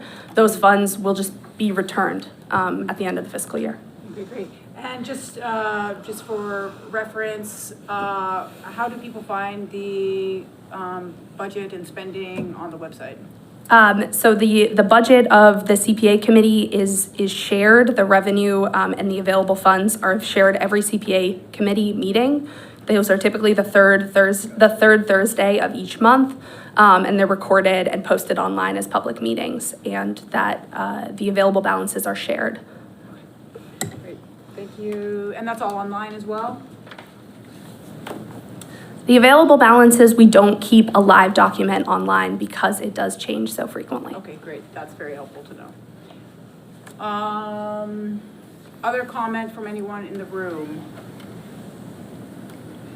Anyone online? Councilor Peak. I will make the following request in the form of a motion. Request is hereby made for approval of the following appropriation. Amount requested, $7,950 to be transferred from CPA undesignated fund balance, $7,950 to be transferred to CPA administration expenses, $7,950. The amount requested will be used for the following purpose: for professional services such as appraisals and planning support. Second. I have a motion and a second to approve the interdepartmental transfer request for Community Preservation Act CPA transfer of $7,950 from CPA undesignated fund balance to CPA administration expenses. Any further discussion? Seeing none, all those in favor? Aye. Opposed? Abstain? Motion passes. Thank you, Ava. Thank you, Councilor Peak, for that. Councilor Peak, back to you for the adoption of local property tax exemption options. Great. So we have three local property tax exemption options to consider tonight. I guess we should probably do them one at a time.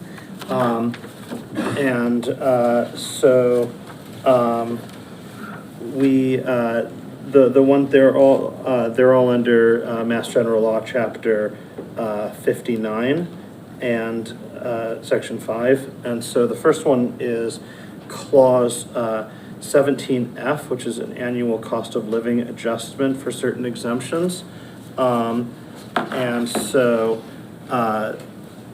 this one would be for our senior exemption. Our senior exemption, it would basically provide a cost of living adjustment to that automatically. So some of you who have been here a few years might remember a few years ago that we voted, I think we've maybe at least once, potentially twice on my time on the council, voted to increase the amount of this exemption because it hadn't been increased in some time. This would basically just allow for a cost of living adjustment to be statutorily attached to it so that the size of this exemption, do you want to say something?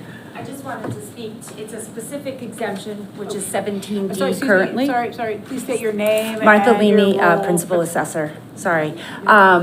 It's specifically for 17D, which is through the base is 175. So it would be adopting a percentage of the COLA, which changes every year. I just wanted to clarify because there's many different exemptions and amounts. So this would be 175, and then the COLA, if you adopt the 100%, which for FY27 is 2.7. So it would increase that to 180, and then that would be the base for the next year. So it's just that 17D exemption. Yes, which just is for clarification. Yeah, and that's for qualifying seniors, surviving spouses, and or minor children. Yes, correct. Okay. Any questions by councilors? Councilor Kwasinski. I was wondering if someone here could comment on the number of people who would be affected and what the approximate dollar amount on the city's would go to the rest of the taxpayers, because presumably anything exempted would still have to be paid by everyone else. So how many, are we able to? Dan, please state your name and your role for the city. Dan Zadonic, I'm on the Board of Assessors. There are only 18 for 26 people that get this exemption. It's not going to work out to a lot of money, and we're not asking for any money for this. Our overlay account already has a built-in amount for exemptions, and this would just be eaten for 27 in the amount that's going to be budgeted into the overlay. It's under $200. We anticipate this exemption costing. Thank you. And just one other thing, Councilor Peak was referring to clause 41C. Just for comparison, that's not on here, but that started out at $500 and then went to the council raised it to $750 and has since again raised it to $1,000, where this exemption doesn't have that option. It only has the COLA, so we thought it would be best to at least add the COLA in, so it would go up. I know $5 isn't a lot for somebody on an exemption, but every $5 would help. Yep. Thank you. Any other, Councilor Newton? I just want to make sure I'm super clear on this. So, Speak into the microphone. I just want to make sure I'm super clear on this. So that amount, that 180, that's coming off of what they owe for the taxes? Is that true? Yes. Please come to the, sorry, I know that's a simple answer, but can you come to the microphone and answer? It looks like she has another question as well. So state your name and Yes, role. Martha Leamy, Principal Assessor. The 180 would come off their total tax amount. Great. So if someone owes 2,000, they would owe 180 less than 2,000. Yes. Is this something that you think could be available to more people, especially? Yes, if the word gets out that more people might apply for it, there is an asset requirement, so you have to meet a certain asset. There is no income limit like the 41C, which is the $1,000 exemption. But yeah, I think if more people know about it, more people would apply because a lot of times the income is what ties people up. So I think we should make this more well-known to people because there are so many people who are really concerned about these increases with the override. I just want to make sure that this is very well advertised. There will be a follow-up by my chair, Dan Zadonic, with all the exemptions that are available. Great. Councilor Peak, or Chair Peak, actually. Yeah, so I actually just realized that I went through this entire finance meeting thinking that I fully understood this issue, and that in fact, these are two different exemptions. So there's the 41C. 41C, that one is not an option right now. That one has increased in the COLA for the asset and income.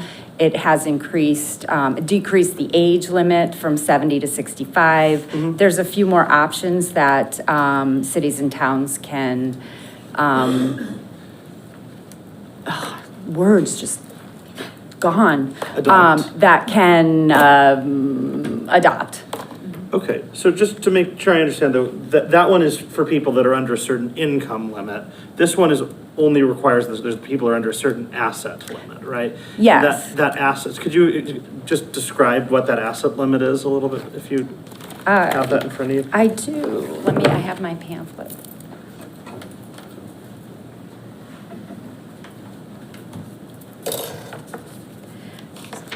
So the asset amount for 17D for senior, surviving spouse, and minor child it cannot exceed $81,102. Your home is not included, but if you have a second home, you have other land somewhere, that would be an asset. Okay. Great, thank you. Chair Peak, Vice President Jacek, did you? Yes, just for the assessor, if you could just share for the public's purposes, how can people apply for this exemption?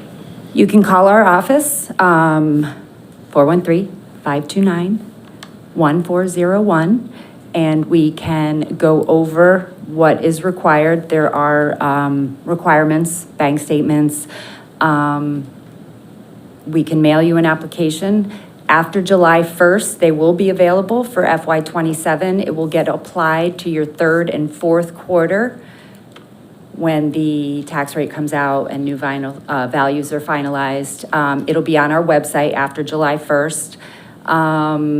The due date is April 1st, so you have from July 1st to April 1st of '27 to get your application in. That's a hard deadline. That's set by the state. We cannot change that.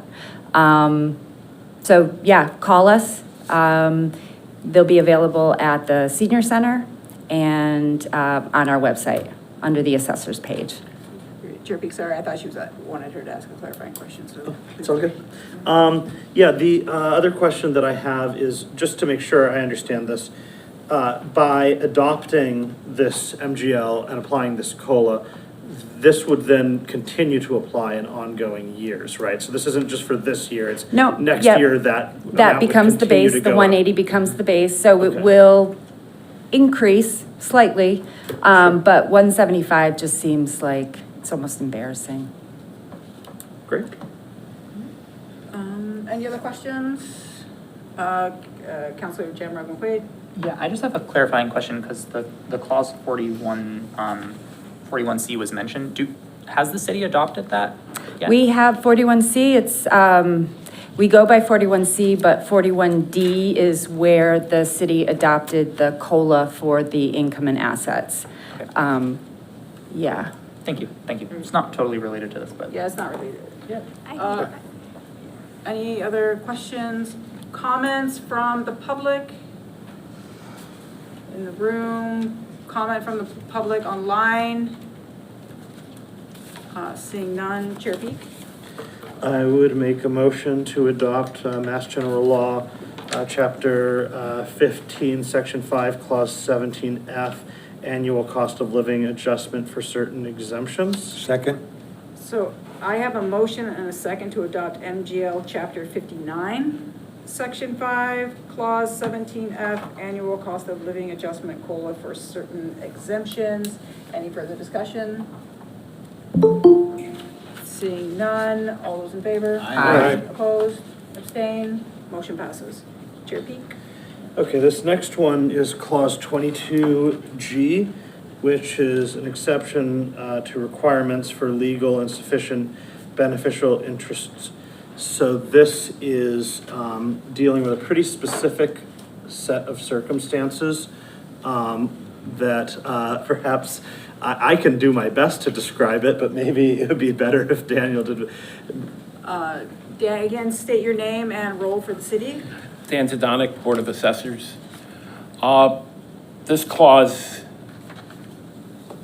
the Department of Revenue ruled probably a decade ago or more that veterans that put their homes into a trust where they weren't the beneficiary could no longer qualify for their exemptions. So they created this clause in 2018, and we hadn't really looked at it over time. We had a taxpayer come in and say, gee, we no longer can get our veterans exemption because it's in a trust, and we're not the beneficiaries of the trust, our children are. And what this does, most communities around here have adopted this in the last several years. This changes the requirement that the veteran, as long as they're living in the home, would still qualify for the exemption. It doesn't create a new exemption, but it allows expansion of the existing Clause 22s that we have. Questions? Comment, questions? Okay.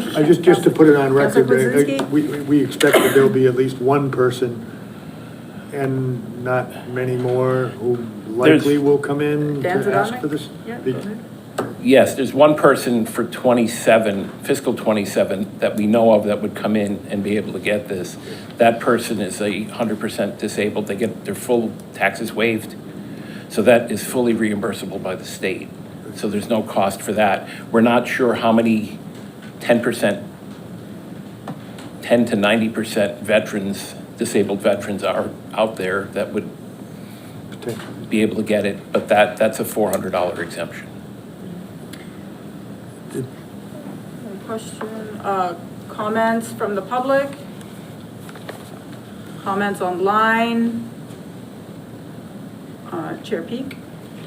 I would make a motion to adopt MGL Chapter 59, Section 5, Clause 22G, exemption to requirements for legal and sufficient beneficial interest trusts. Second. I'll second.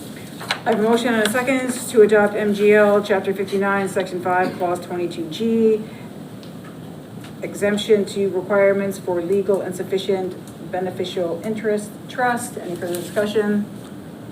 Counselor Kwasinski? I just can't imagine that anyone would want to penalize a veteran in this situation that has the opportunity to take intelligent planning steps by establishing the trust to not receive their otherwise eligible benefit if they're living in the home. It just makes total sense, and I'm glad that the assessors have brought this forward. Thank you for that. Any other comment? Seeing none. All those in favor? Aye. Opposed? Abstained? Motion passes. Chair Peak. Okay, this last one is Clause 22I, which is a COLA for veteran exemptions. So we have, there's a handful of exemption clauses at various levels of amount right now for veterans based on their specific circumstances. And this would basically apply a cost of living adjustment to each of those depending on the amount. So you can see in the attached table, those would go from, you know, an $11 to a $29 increase depending on the situation. But again, those, you know, I think the more important thing, it's not necessarily that amount is going to make a life-changing amount of difference. It's that sometimes when we as legislators take our eye off of something where we set an amount and then 20 years go by and it doesn't come up and no one looks at it, and then that amount is now tiny and doesn't have carry the same weight that it did when that initially was put into place. So having something like this in place helps to prevent inflation from just eating away at that until we eventually realize, oh wow, that's a huge problem, we should do something about it. Mm-hmm. So I think it's very common sense. Mm-hmm. Great. Any questions from counselors? Seeing none. Any comments from the public? In the room? Online? All right, seeing none. Chair Peak? I'll make a motion to adopt Mass General Law, Chapter 59, Section 5, Clause 22I, COLA for veteran exemptions. Second. I have a motion and a second to adopt MGL Chapter 59, Section 5, Clause 22I, COLA for veteran exemptions. Any further discussion? Seeing none. All those in favor? Aye. Opposed? Abstained? Motion passes.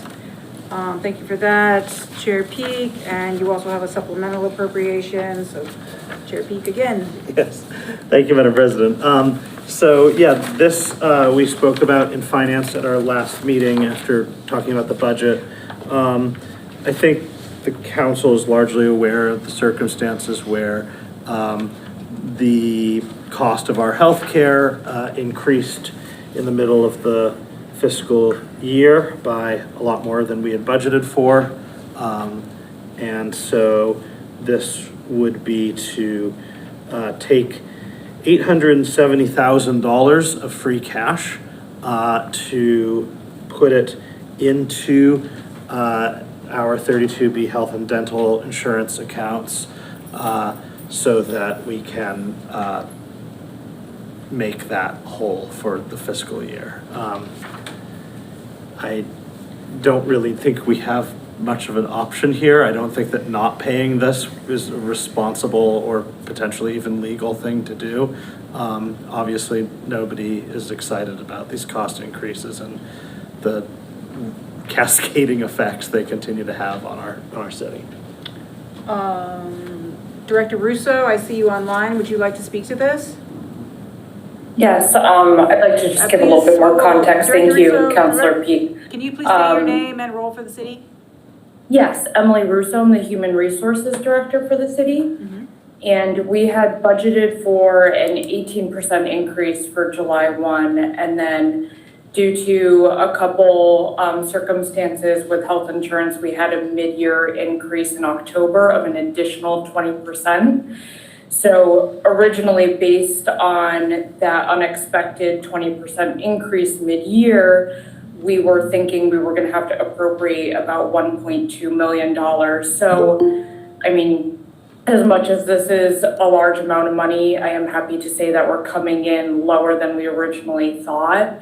And, you know, I think the Hampshire County Group Insurance Trust that we use for our insurance company has been very active in trying to make sure that the trust doesn't end up in a position like this again. And I'm very pleased to be part of that executive committee in making sure that our employees are getting the best insurance, and we are being responsible fiscally for the city and for the Hampshire County Group Insurance Trust moving forward. Thank you. Questions? Councilor Marquis? I don't have a question, more of a comment. I'm sure I'm preaching to the choir here. I know that a lot of municipalities, Easthampton included, are facing. I'm gonna break my balls and illustrate that Marquis was saying. So hang on. What'd you do to I'll continue. I know that a lot of the healthcare costs are driving a lot of the factors behind many municipal budgets, Easthampton included. And I know that there are a lot of folks that I speak to that would argue for Medicare for all, or single payer, or to get with the rest of the United States, to get with the rest of the developed world. And obviously I only have the microphone that I have here, and I know I'm speaking to a lot of people that agree with me in many ways, but I think it's just time to start taking Medicare for all, single payer seriously. Councilor Marquis, let's stick to the item. That's it. Yep. Councilor Jammer. She got her hand up first. Okay, I was looking this way, but I didn't see your hand, so I'm sorry. Councilor Newton. Yeah, I just have a quick question for Director Rousseau. Is that okay if I ask? Is it possible that this number may end up being lower after June 30th, or is this definitely all going to be used? Director Russo, would you like to answer? Yeah, it's hard to say, to be honest, because health insurance is always such a moving target based on enrollments.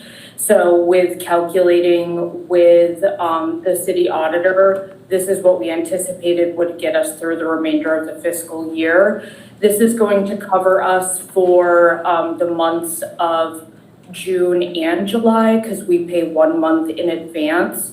So we'll pay for July coverage in June and then proceed forward. So in July, we'll be paying for August coverage in the new fiscal year.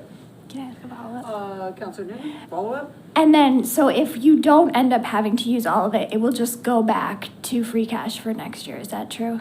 I just want to make sure I understand. That's correct. Okay, thanks. Just a follow-up question. How is enrollment a moving target? Wouldn't the enrollment be the same? No, because people have the ability to disenroll at any point. So employees can disenroll in insurance anytime during the year. We just have to have it on the beginning of a month. Also, there's qualifying life events. So if people get married or have children or divorces or new hires, there's multiple moving targets throughout the year. So we try to take like a 6-month average and work off of those numbers. And your average, does that vary greatly? I mean, how often are people kind of, families growing or? Yeah, usually we'll see some changes around July, August, just because of open enrollment. It is currently happening, so we'll see those come into effect in July. And then we'll see new hires in the school department in August. So in the summertime, we'll see more changes, but then the rest of the year it does seem to even out. All right, great. Councilor Jammer McQuaid. Thank you, Madam President. So I just want to preface by saying that, like, I definitely think that we should be supporting the healthcare for our employees. I don't think that this is a wasteful cost, but I just, when we're in the budget discussions, I think that there's, at least for me, I hear a lot of confusion. I personally have a lot of confusion about this being, so this is the part of the healthcare that the city pays for.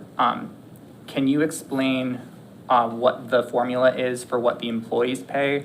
And then the second part of that question is, am I right in assuming that there's sort of a state law that requires us to pay a certain amount of that?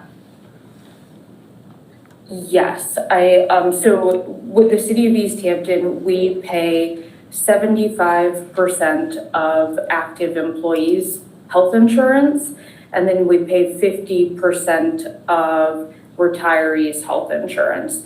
This does also include our dental contributions and our life insurance contributions as well, and we pay 50% of life insurance and dental insurance for both active and retired employees.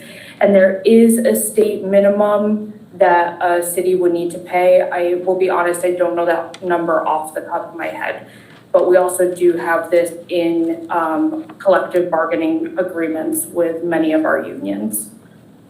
Thank you. Okay, I just have a question, Director Rizek. What are the 4 accounts here? I know you said active and retirees, so what are the 4 accounts that are listed here?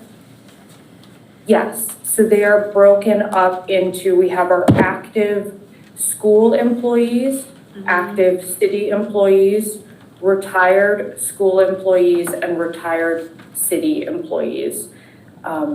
And then when we do this appropriation, whenever it's necessary at the end of the year, what we'll do is we'll appropriate it evenly across those 4 accounts and then disperse it however it's needed for the remainder of the fiscal year.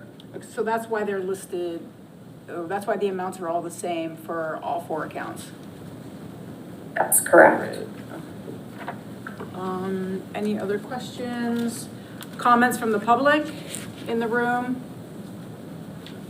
Comments from the online?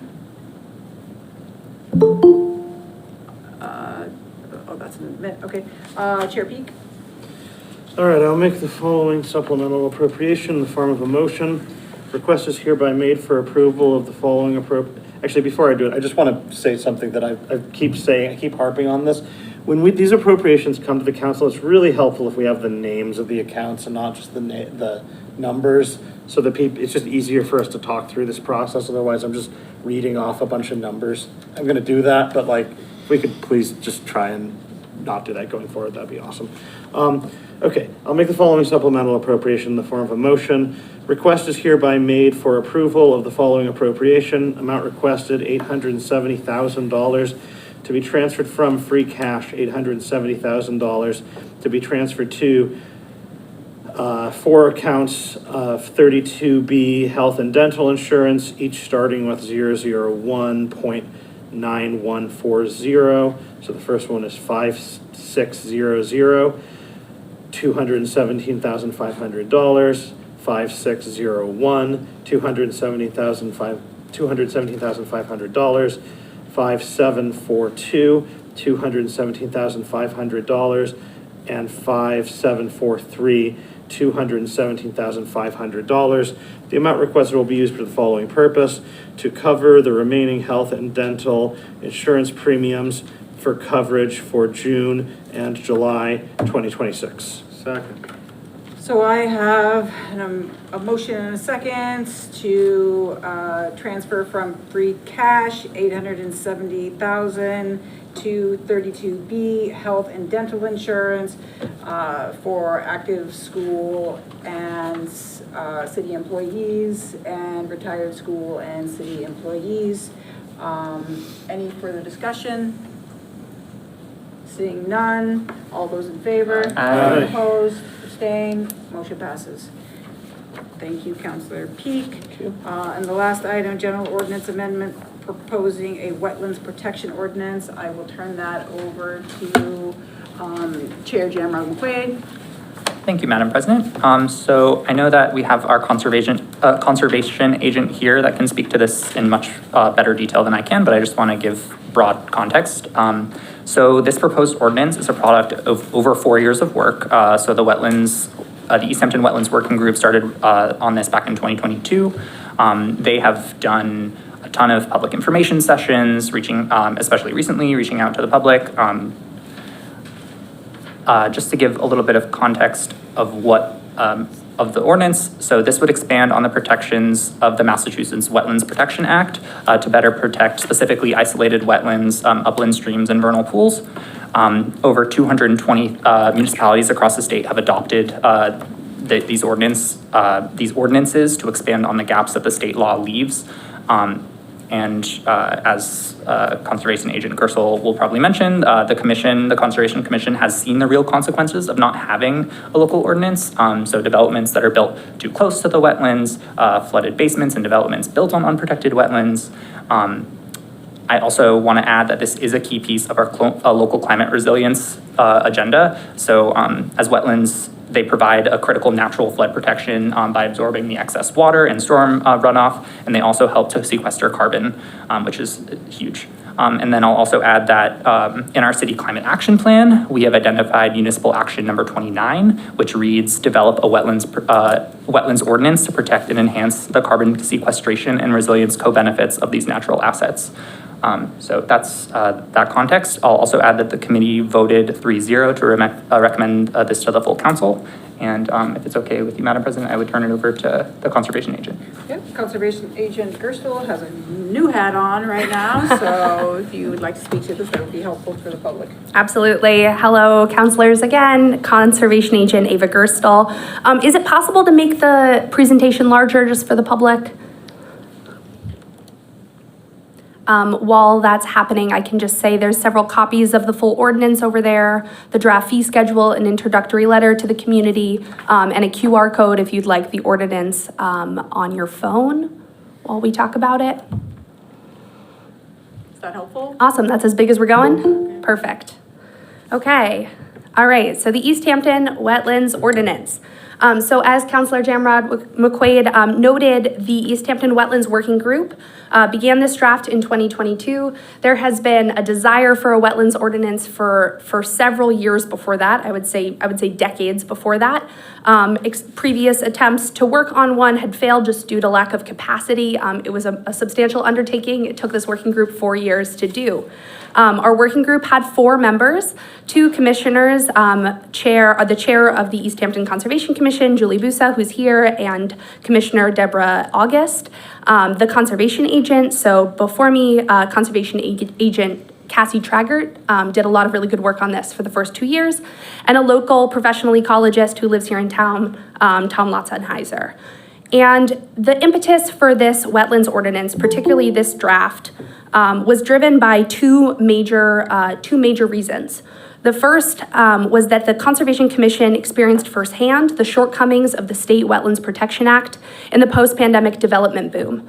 Notably, lack of protections for isolated vegetated wetlands, the inability to require a habitat evaluation for a project that severely needed it, lack of protection for vernal pools, bordering land subject to flooding not being appropriately set, all sorts of different reasons came up in projects periodically in front of the Conservation Commission, and residents were frequently frustrated that the Conservation Commission couldn't do more to protect the resource areas. The Conservation Commission is a regulatory body, and they were bound by the State Wetlands Protection Act to protect them as best they could. So that was one of the major impetuses for this draft ordinance, this proposed ordinance.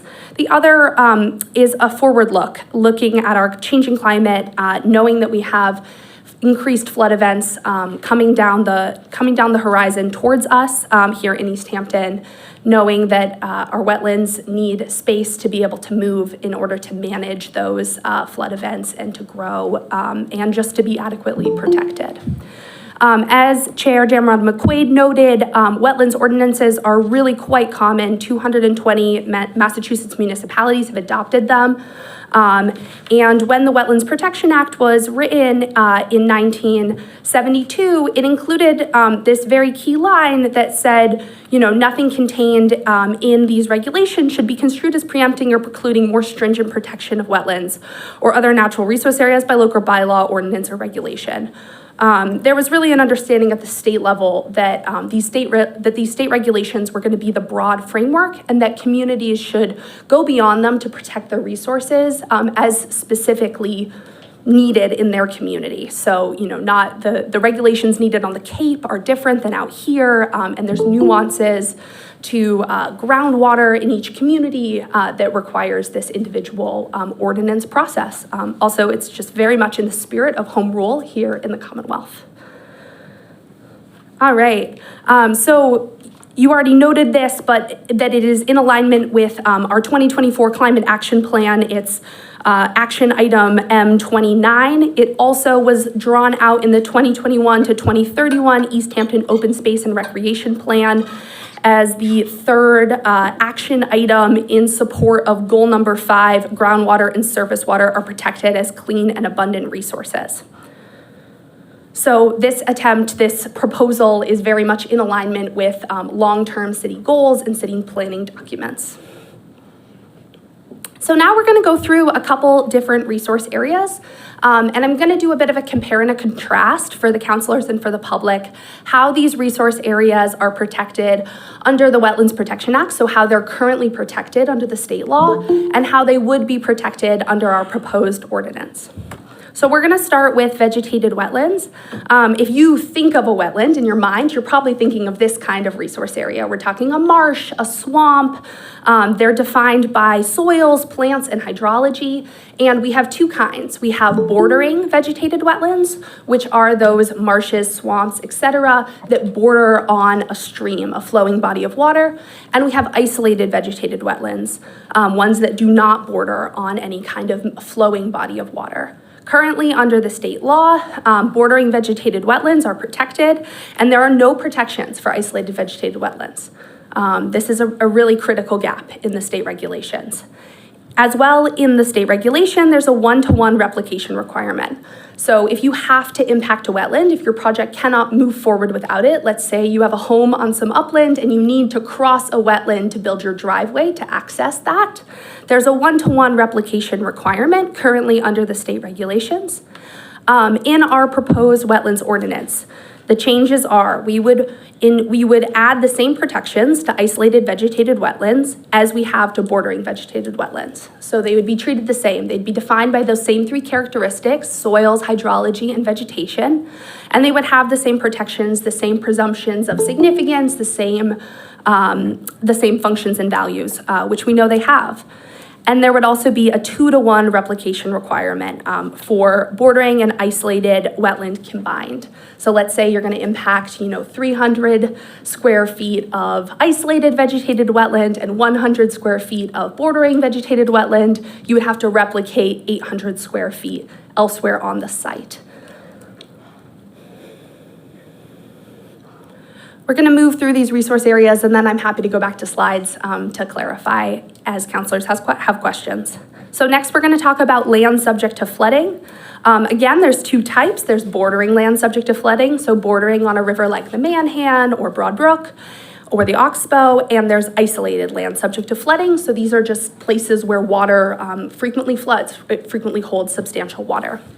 So with our bordering land subject to flooding, the boundary is set as the 100-year floodplain from the most recent FEMA map. Up until last August, we were regulating off of FEMA maps from 1979, which gives you a sense of how often FEMA is able to update their maps. That's not very frequently, and so we would like to give our floodplain a little bit of extra room. In our proposed wetlands ordinance, we would set the boundary as the 500-year floodplain. So just to clarify, 100-year floodplain, that's a 1% chance that land will flood in a given year. The 500-year floodplain is a 0.2% chance that land will flood in a given year. So assuming that it might be quite some time before FEMA has a chance to update its regulations again, The 500-year floodplain gives us some room to wiggle there, right? We know that surface conditions are going to change, and the last thing we want to be doing is impacting that floodplain, is building in that floodplain, and flooding people out of their homes, and pushing floodwaters onto other people's property, et cetera, et cetera. Or I will just note too, there's a procedure in the Wetlands Protection Act about how you can calculate the boundary of the floodplain if you're unsatisfied with the FEMA map. So we're talking about large developers, they're gonna calculate a hydraulic model for their whole project and the whole watershed to do an estimate of the floodplain, the truer floodplain, a more specific floodplain, and that's still an option for them. They just need to use future climate data, not precipitation numbers from decades ago. Isolated land subject to flooding. Similarly, there's a procedure for how you calculate it, and it uses outdated precipitation numbers. We're going to keep that same procedure as is, but we're going to use future precipitation estimates. There's a website that Massachusetts Department of Energy and Environment maintains, which is called Resilient Mass. So whatever, that'll be our go-to that we point people to now, but knowing that hopefully this proposed ordinance outlasts us, and folks will use whatever best estimate for future precipitation numbers we have available to us. I'm going to move on to intermittent streams. So currently, under the State Wetlands Protection Act, we have a bit of a catch-22. A wetland is only a wetland if a stream flows through it, right? That's the bordering definition. And a stream is only a stream if it's flowed through a wetland. So we're working with some circular logic here, and we know that intermittent streams, including those parts of those streams that are up gradient of wetland resource areas, think the water coming off of Mount Tom, are really vital wetland resource areas. So we'll protect intermittent streams with this proposed ordinance along the full reach, including up gradient of wetlands. Next, we have vernal pools. This is a special wetland resource area. They're ephemeral pools. They appear for a couple months in the spring and then they dry up. Under the current Wetlands Protection Act, they're not protected unless they're certified and they're located in another wetland resource area. So some vernal pools show up in the middle of a whole bordering vegetated wetland complex, and some are just absolutely isolated in the middle of upland. The Ordinance Committee got to see two examples of those side by side. So they saw a vernal pool in a bordering vegetated wetland. That one would be protected under the act. And they saw one up on a hill, just a couple hundred feet away, not in a wetland complex that is unprotected by the Wetlands Protection Act. And they saw amphibian breeding evidence in both of those locations. So both of them are serving as important habitat features and are important for the functions and values of vernal pools. So under our proposed wetlands ordinance, we would protect vernal pools with a boundary 100 feet out, so giving them a little bit of a buffer, an additional buffer. As well, we'll presume them significant to habitat protection without the breeding evidence required. So breeding evidence currently is the piece that certification hinges on at the state level. And that makes a lot of sense. You want to be sure. But sometimes we have a project come in front of the Conservation Commission in November, and they're pushing to get a permit, and we think there might be a vernal pool there. We don't have a mechanism to hold that up until we have a chance to see if there's habitat and breeding evidence on site. So it would flip the presumption. It would leave the presumption with the applicant to show us, to watch it for a season and say there's actually not evidence of breeding here. Next, we'll talk about the buffer zone. So under the Wetlands Protection Act, it's currently advisory. It's not regulated directly. It's 100 feet. Under our proposed wetlands ordinance, we're going to regulate that zone, that buffer to our wetland resource areas, other than land subject to flooding and riverfront, which is not changing under the proposed ordinance. So that inner 50-foot area is a no disturb zone, and the outer 50-foot there's a list of limited work projects that can happen in there. And we have a relief process outlined in the ordinance that takes you through if you have a buffer zone project, what your procedure would be for seeking relief from the commission. And, it involves looking at possible alternatives. It involves making the argument that this is the version of the project that's going to have the least impact to the wetland resource area. Another thing that this proposed ordinance is doing that we thought really long and hard about, and I'm really excited to bring in front of the commission, in front of the council, is a climate impact narrative. So just a couple municipalities across the Commonwealth have taken these on, and they've taken them on to a lot of success. They require applications coming in front of the commission to include a climate impact narrative considering prevention of storm and flood damage, how this project might reduce storm and flood damage, how it might incorporate resilient plantings, how it might incorporate localized heating and cooling, and how it might incorporate carbon sequestration and storage. So our idea with this narrative, and the reason we call it a narrative, is that it's designed to be flexible based on the kind of project that different applicants are bringing forward. So, knowing that what we're going to be expecting from a developer of a really large development for a climate impact narrative is very different than a single-family homeowner who's trying to do a small project. So this is designed to be a very flexible tool that the commission can use just to help applicants just think a little deeper about how their project could benefit the climate, including in the micro sense, right? We're thinking localized heating and cooling. We're adding new impervious surfaces. How can we keep everyone cool? Couple things we didn't make any changes to: the riverfront area, the land underwater, bank, timelines, hearing processes, and most of our procedures. Our idea was to add in this ordinance to stitch it together as cleanly with the Wetlands Protection Act as possible. So applicants will apply one hearing process. We'll be reviewing applications under both the ordinance and the Wetlands Protection Act, like 220 municipalities do, but we're not trying to create a bureaucratic hoop for any kind of sake of bureaucratic hoop. We're really going for the minimum number of, the protections we can add while not making this more onerous on applicants than it needs to be.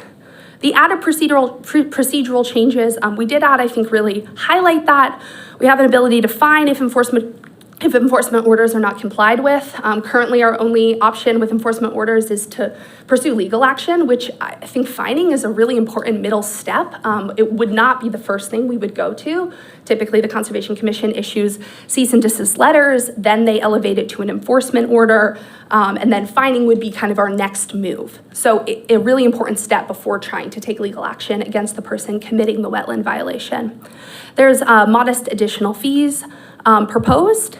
There are, the commission can require a wildlife habitat assessment for any project. I mentioned that at the beginning of the presentation, but that was something that came up with the commission. Residents noting important wildlife features on specific sites.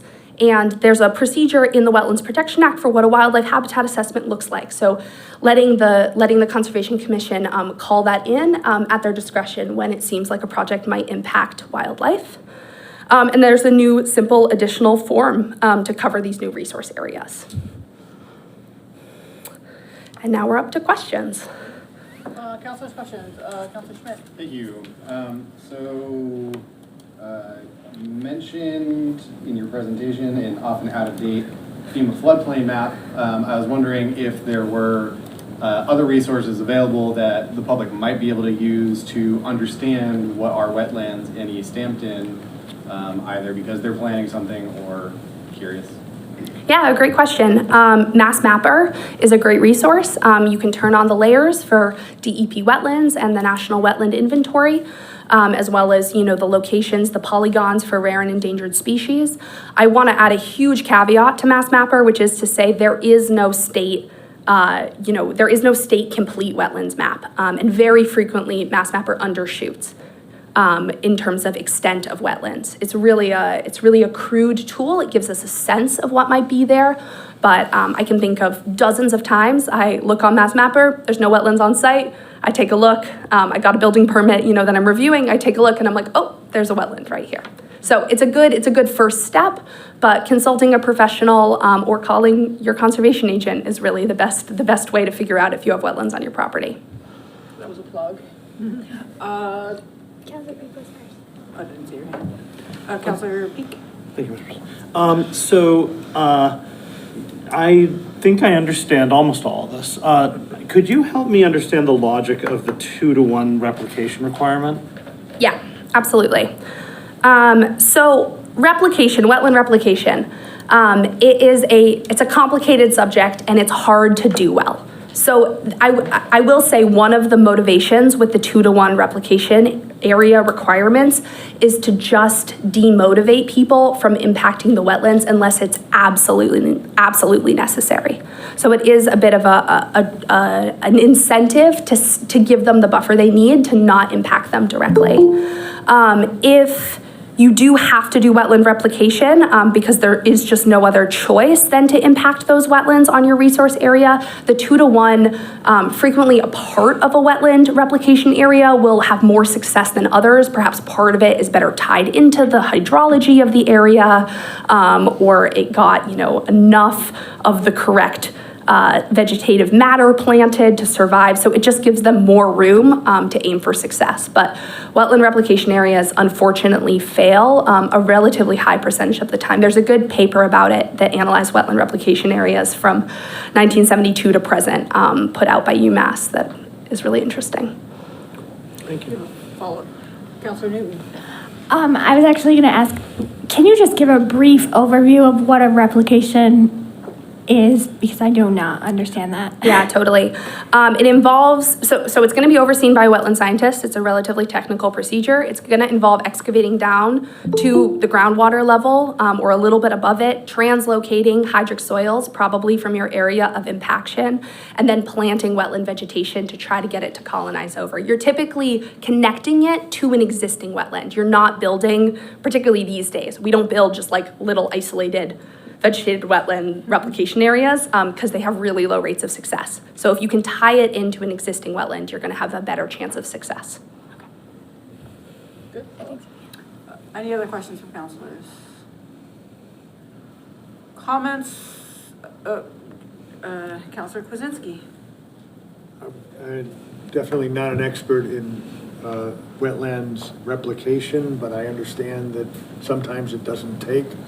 I want to be sure, are there different levels of least restrictive or least impactful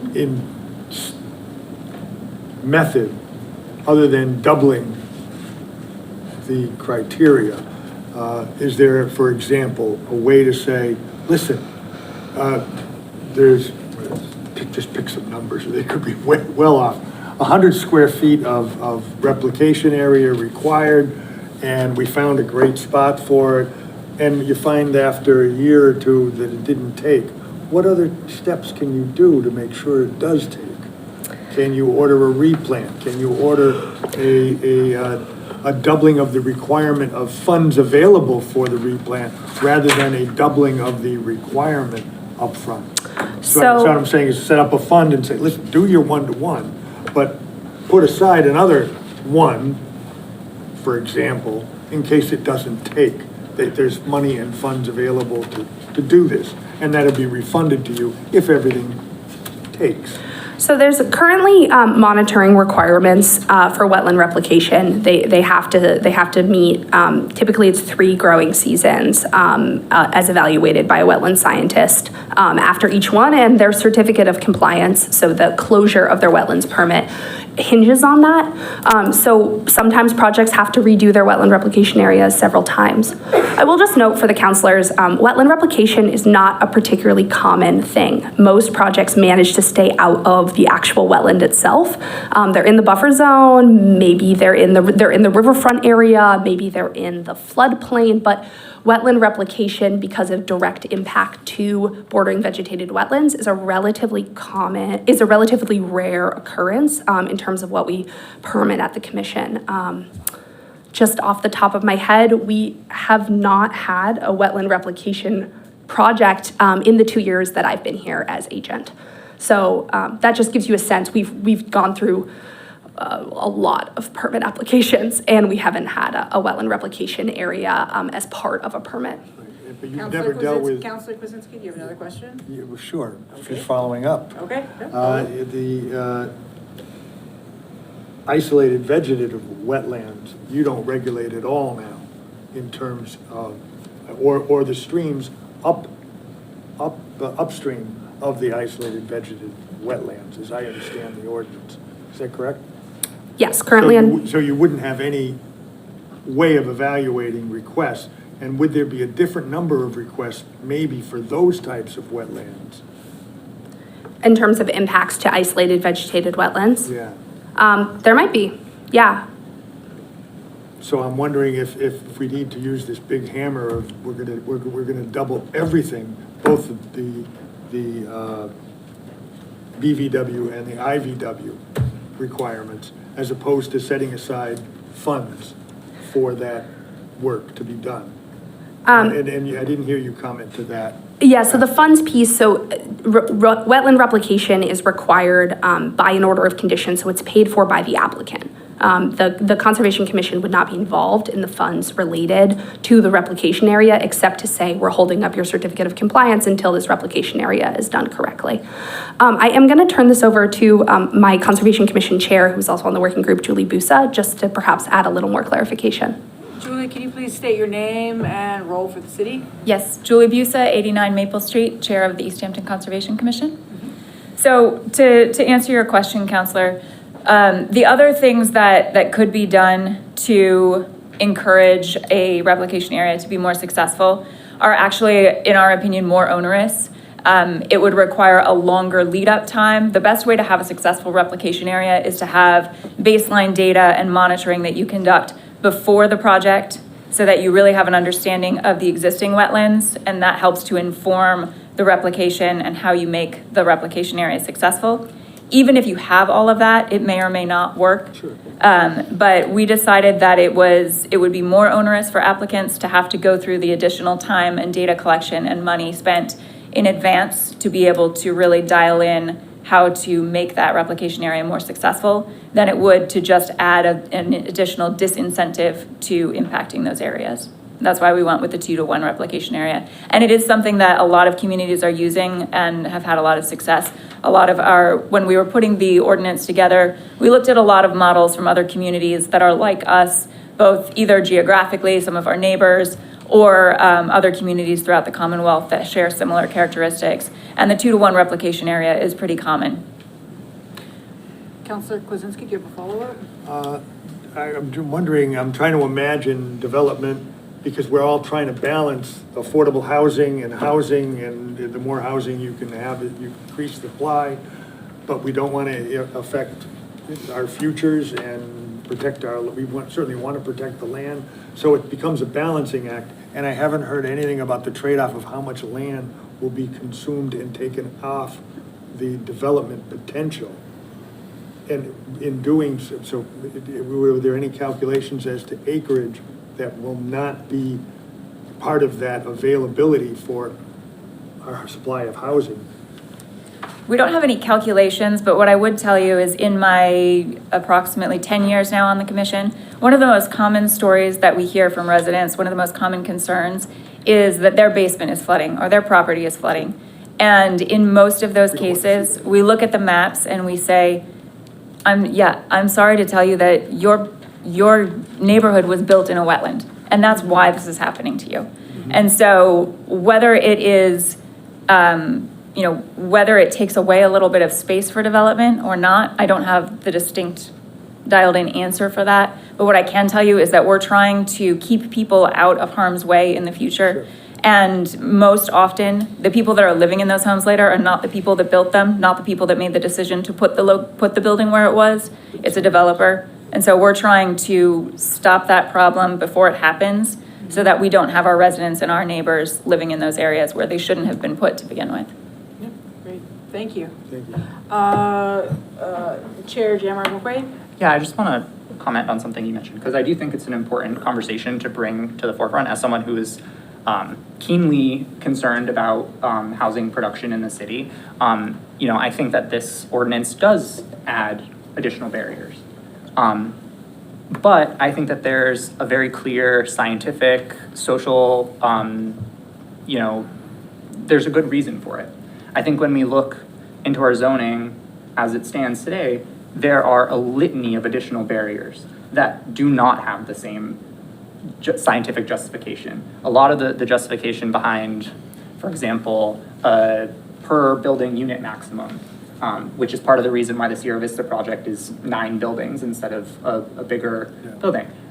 That's a regulation that was put in place to protect people's feelings, not to protect resource areas. So I think that there's a balance that can be made, and I am actually really happy that this is happening on the same night as we did some of those zoning changes, because I think that those things can be tied together. We can be tearing down and reducing the barriers to housing construction that are based on those feelings, that are based on antiquated ideas of how our community should be built, and also be proactive on protecting the land and the resource areas that we know are going to be critical for our future.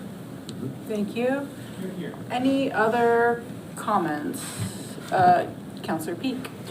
Yeah, just to add to that, I've always sort of seen our work over the last few years to help maybe challenge some of the regulations that have historically made certain types of housing development challenging, to sort of go hand in hand with the fact, there is these two concepts existing in tension, that we do have a housing shortage. In Massachusetts, I think we do have a housing crisis.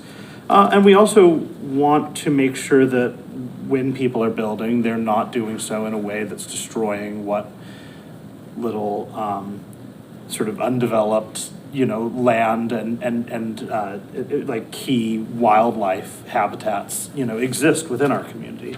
And I think that's one of the reasons why some of the stuff we've talked about infill development and ADUs and making it easier to, do stuff like that in the parts of the city that are, that are developed. I think that's why it's so important, because there are places that I think probably shouldn't be built on, and certainly one of them is wetlands. I mean, there's some areas in my precinct where basements routinely flood, and it's a real pain to try and figure out what to do about it or what to say to people when they're in a situation where something just, if we're being honest, should not have been built there.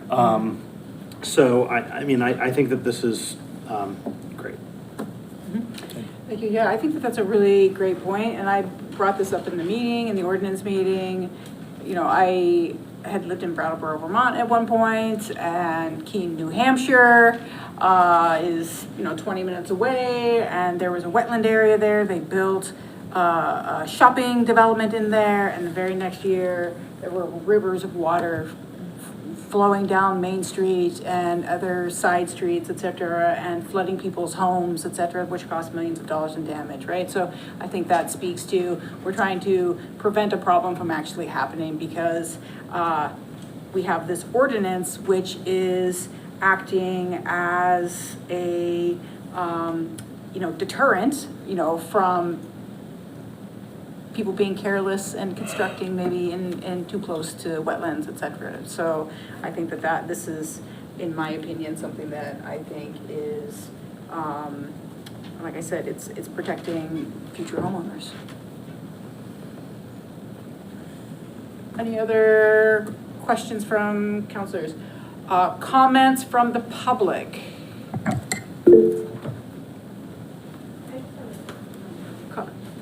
Please, are you going to speak? Please come to the microphone, state your name and address for the public, or for the record. Yeah, my name is Sarah Carr, 16 First Avenue. I'm actually on the Conservation Commission. And I've read this many times, but somehow this question never came up for me. The alternatives that are available, where you talked about the So talk to the 50-foot no work zone. Do the alternatives also apply to that 50-foot zone or not? So would you like to answer that? Conservation Agent Gerstle? Yeah, Conservation Agent Ava Gerstle for the city. So the relief process, you can apply for relief to the inner 50-foot buffer zone as well as the outer 50-foot. Okay, great, thank you. Anyone, another comment? Yes? Good evening, Council. My name is Tom Lotznizer. I live at 90 East Street, and I had the privilege of serving with Ava and Julie and Deb on the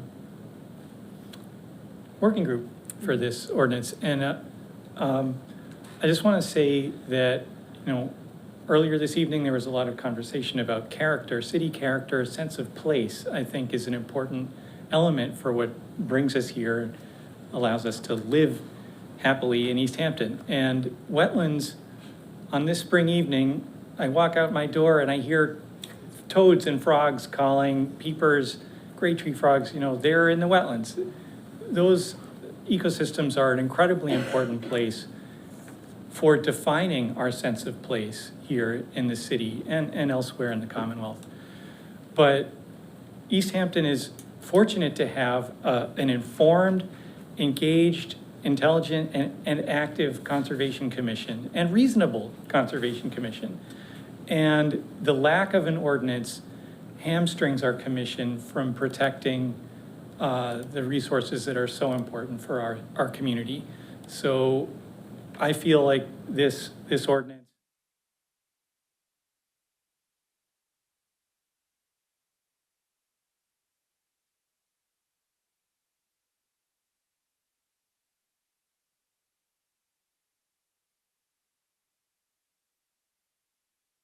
from 1972.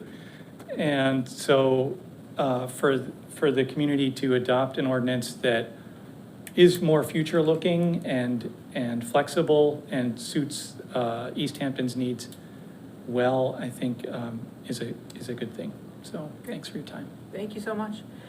Online, Julie, please state your name and address for the record. Julie Thomas, Concord, Easthampton, Precinct 1. I might have missed it, but does the Aquifer fall under this Protection Act to ensure that nobody builds upon it? Because as we know, that is one of our most prized resources here in Easthampton that cannot be replaced if ever contaminated or ruined. Is that in this Protection Act? Is that your only question, Julie? For this, yes, ma'am. All right, great, thank you. Conservation Agent Gersel, can you answer that question? Yes. So aquifers are not a wetland resource area in and of themselves. However, these wetland resource areas do directly relate to the aquifer. There's groundwater exchange that happens between them. And they're one of the essential functions of wetlands is that they provide water quality, water cleaning capabilities. So this ordinance absolutely has an impact on our aquifer. Very, very directly, I would say. Great, thank you. Greg, online, please state your name and address for the record.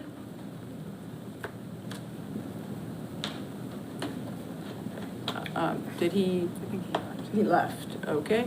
Elodie, online, please state your name and address for the record. Hello, Elodie Chickwin, 86 Torrey Street, Precinct 1 in Easthampton. Did I understand the slides correctly that the Conservation Commission is recommending doubling the setback of what the state recommends from 100 feet to doubling that? Is that your only question, Elodie? After that is clarified, I have a follow-up. Okay. Okay. Can you, Conservation Agent Gersel, can you please answer that question? Yes, so the 100-foot buffer zone is described in the state regulations, and it is also a 100-foot buffer zone in our proposed ordinance. Its regulation will change under this ordinance, so it will go from kind of an advisory zone of sorts to a zone that is regulated directly.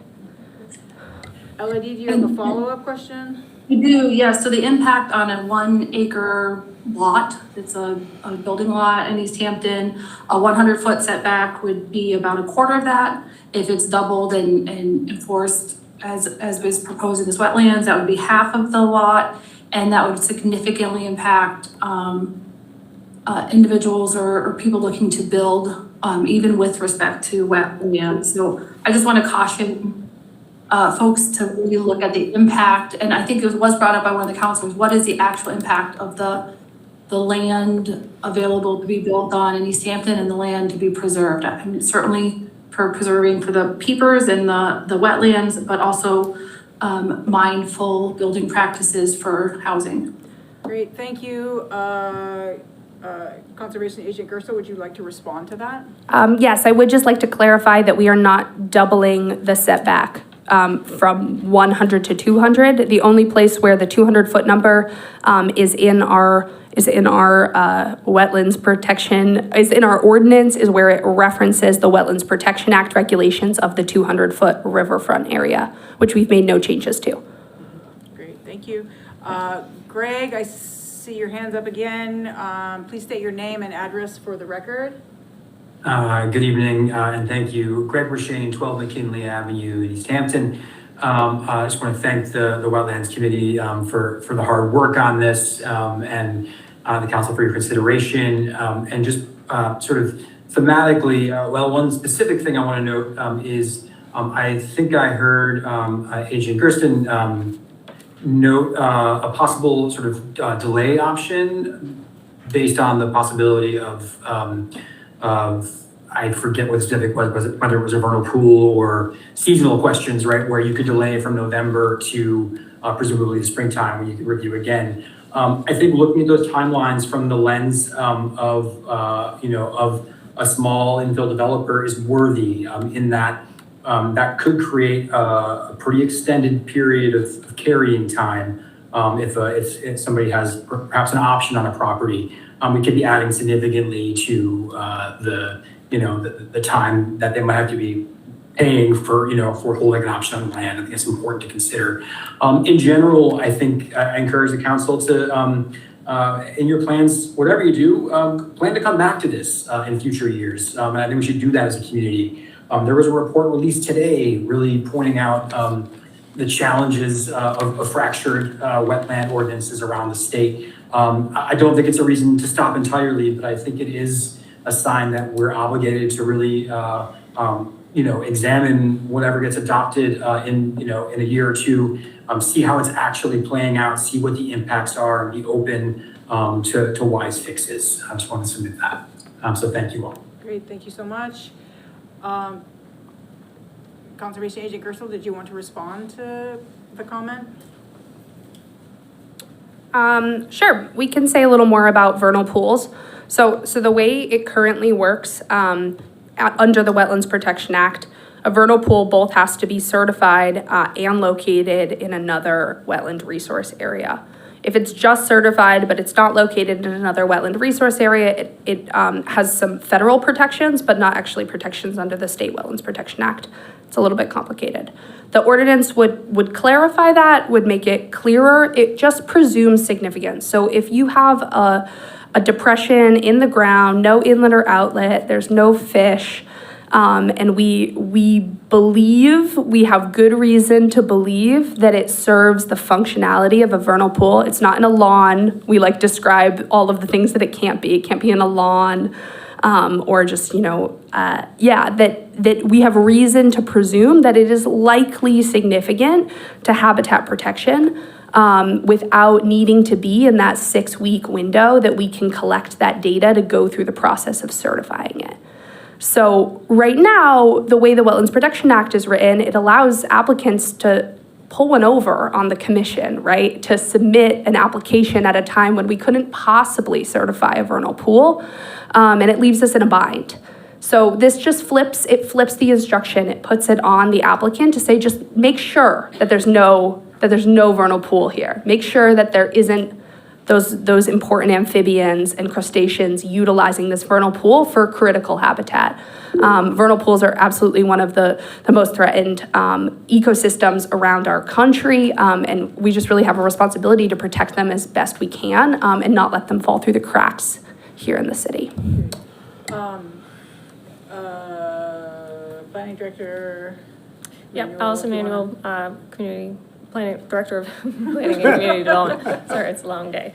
I just wanted to add that if the scenario that was presented is there's an option on a piece of property and not holding it up until that 6-week window that the conservation agent just mentioned. The developer or whomever it is has the option of just agreeing and accepting, yes, that's a vernal pool and I will work around it. Mm-hmm. So it doesn't necessarily hold them up unless they want to counter and make the argument that it is not in fact a vernal pool. Great, thank you so much for that clarification. Anyone else online with a comment regarding this? Anyone in the room? Great. Chair Jan McQuaid. All right, thank you. So I'm guessing I don't have to read the whole thing into the record, right? No, Okay. just give us the title there. All right. I can find it in this list. There we go. All right. I would like to make a motion to adopt as part of the Easthampton General Ordinance, the proposed Easthampton Wetlands Protection Ordinance. Second. Great, so I have a motion and a second to adopt the general ordinance, general ordinance, proposing a wetlands protection ordinance. Any further discussion? Councilor Kwasinski? Just a quick question. I'm fully in favor. I'm willing to vote. How much minutes on this do you have? Not a lot. Okay, and then when does she take a nice shower? Well. Councilor Kwasinski, continue. I'm not sure I can follow that. Let's see. Geez. The question I had was regarding to one of the questioners, had to do with either a sunset provision or a review and coming back before the council. And a review of the impact, I think, would be something that I would feel very comfortable in seeing in this, and I'm not quite sure how we might word such a thing, but I think it's worthy of having a review to see what the impact is of this proposal. How do we affect that to see if what the impact is? Is there a mandate? I mean, could we say in 2 years we expect to report back? Conservation Agent Gerstle, do you want to respond to that? Yeah, absolutely. So the Conservation Commission is going to be dealing intimately with regulating under this ordinance. And we're aware that it's going to be a learning process for all of us. And the working group certainly discussed several times, the idea that there will need to be amendments in future years, that this is going to need to undergo revisions. And I think the Conservation Commission is going to be the best positioned to know when that time for those revisions is necessary and what those revisions should be. Regulating wetlands under the State Act and hopefully under our ordinance, it's complicated business. It's messy. The Conservation Commission often has meetings as long as yours, I promise you. And they... I'm so sorry. And they are going to know when it's time to introduce a new version that changes the pieces of this that aren't working. And we fully expect that that'll come before you at some point in the next couple of years. I'm glad to hear that that's on the horizon. Yep. Yeah. Great. I'm pleased that it's obviously a part of the discussion. Any other comments? Chair Jan McQuaid. Yeah, thank you, Madam President. I just want to express gratitude for the Conservation Commission for working on this and the working group for working on this for so long. It's clear that there was a lot of thought and energy put into this. I also just want to thank the Conservation Agent, Ava, for meeting with me individually to explain this, to giving 2 presentations to Ordinance Committee, to taking the Ordinance Committee out on a field trip to go see these wetlands. It was very cool, and I think you're setting a great example of how we should be setting policy in Easthampton. So thank you for that. Any other comments? Great, I just want to echo that as well. Appreciate the opportunity of working with you, and it's clear, I think from this ordinance that we have a lot of experts. We have a lot of dedicated residents in the community who are giving a great deal of time and energy to things like ordinances like this, and are working to not only improve the environment, right? Thinking about climate change, et cetera, but obviously I think there's pieces in there that there's thought in here of protecting homeowners, et cetera. And so I think that's just, I think really forward thinking and something that when I'm in the process of buying out, not that I buy houses all the time, right? But that someone has thought about that, right? And I think that shows a dedication that our volunteer board members put into this work. And certainly to the conservation agent, the tour that we were given as an ordinance committee was certainly greatly appreciated and certainly expanded our understanding of this issue. So I think that's, like you said, the type of work that this council needs to be doing. Great. All in favor? Aye. Opposed, abstain, motion passes. Congratulations. I will take a motion to close the public hearing. Second. I have a motion and a second to close the public hearing. Any further discussion? All those in favor? Aye. Opposed, abstained, motion passes. Requesting a 5-minute Counselor break. Smith. I'd like to request a 5-minute break. I have a motion and a second for a 5-minute recess. Any further discussion? All those in favor? Aye. Opposed, abstained, motion passes. So we'll be back in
going to come back together.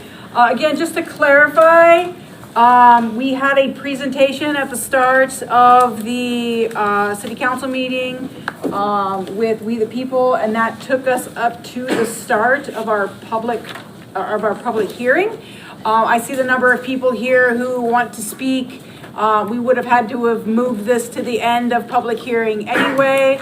So just to allow the opportunity to have our high school students be acknowledged, we moved public comment or public speak to after the public hearing.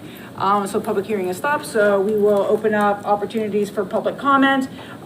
This is an opportunity for members of the public to address the council regarding any topic not listed under the public hearing, so you've had your opportunity to participate there. You will have 3 minutes.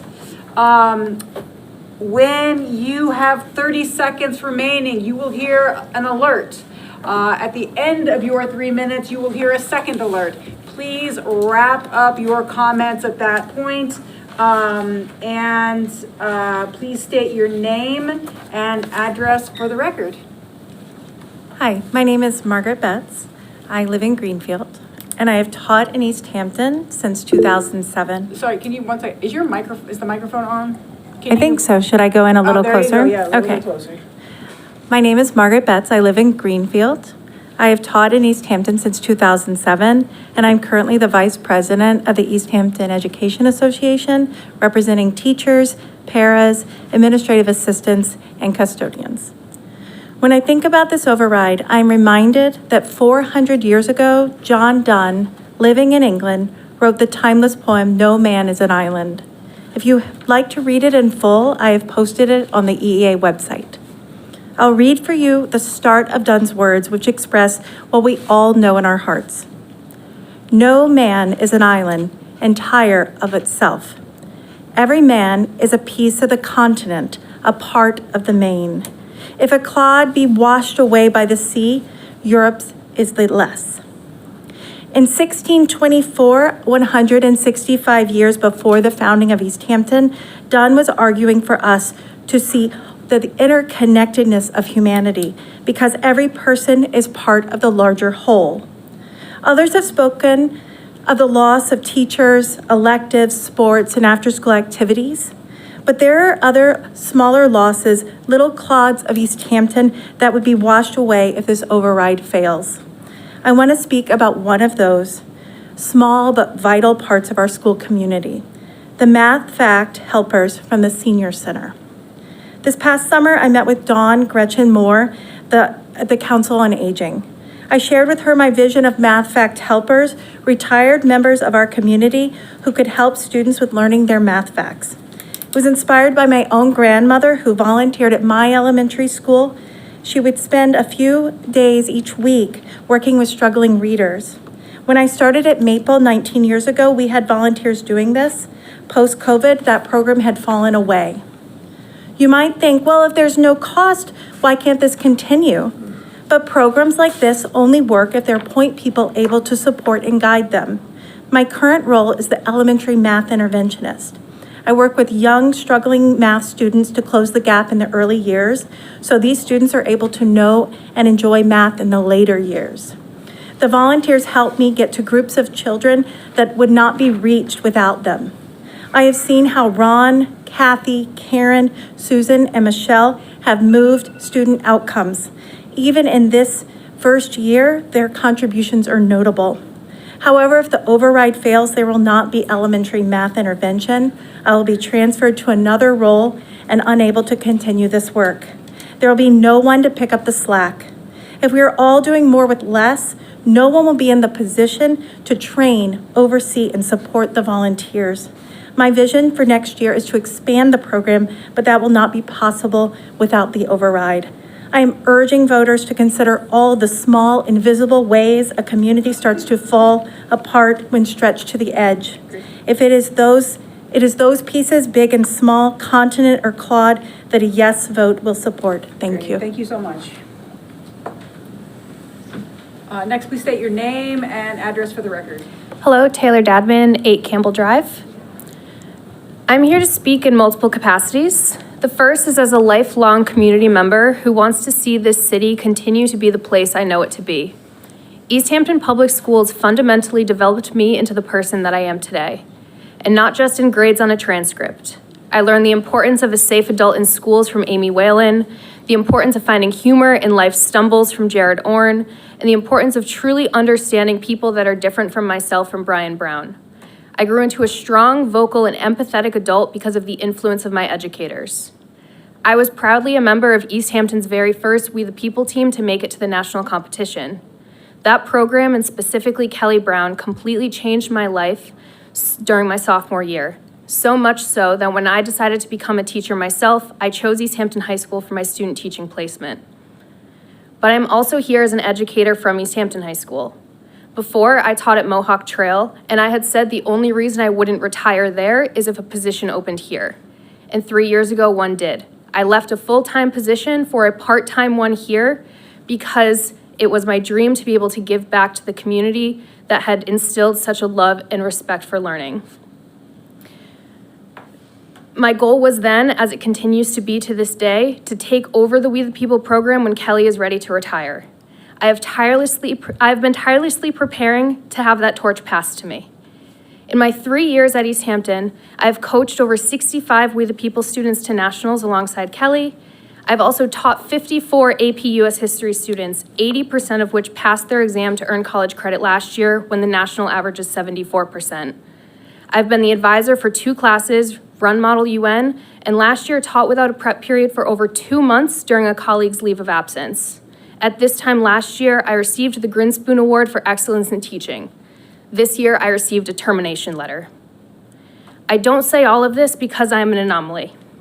Easthampton Public Schools are full of teachers just like myself, members of this community who work diligently to make this place even just a little better than the way we found it. This town cares about our schools, as I've seen year after year in the support for the We the People program. And I know this override is no small ask, but when we invest in our community, we invest in building the kind of place we can all be proud to say we come from. A place where someone like me can say and mean every word, even if I won the lottery tomorrow, I would be in front of my classroom the next day. Thank you. Thank you so much. Please state your name and address for the record. My name is Will Wagler. I'm in Northampton. I am the current Mountain View Middle School librarian. I'm known at the school as Mr. Will. Last Friday, I received my notice of non-renewal. Without the override vote passing, it is guaranteed the Easthampton Middle School will be without a skilled professional librarian. A certified librarian with an MLIS, a Master of Library and Information Science degree, is trained in literacy development, research instruction, media literacy, digital citizenship, and helping students learn how to evaluate information critically.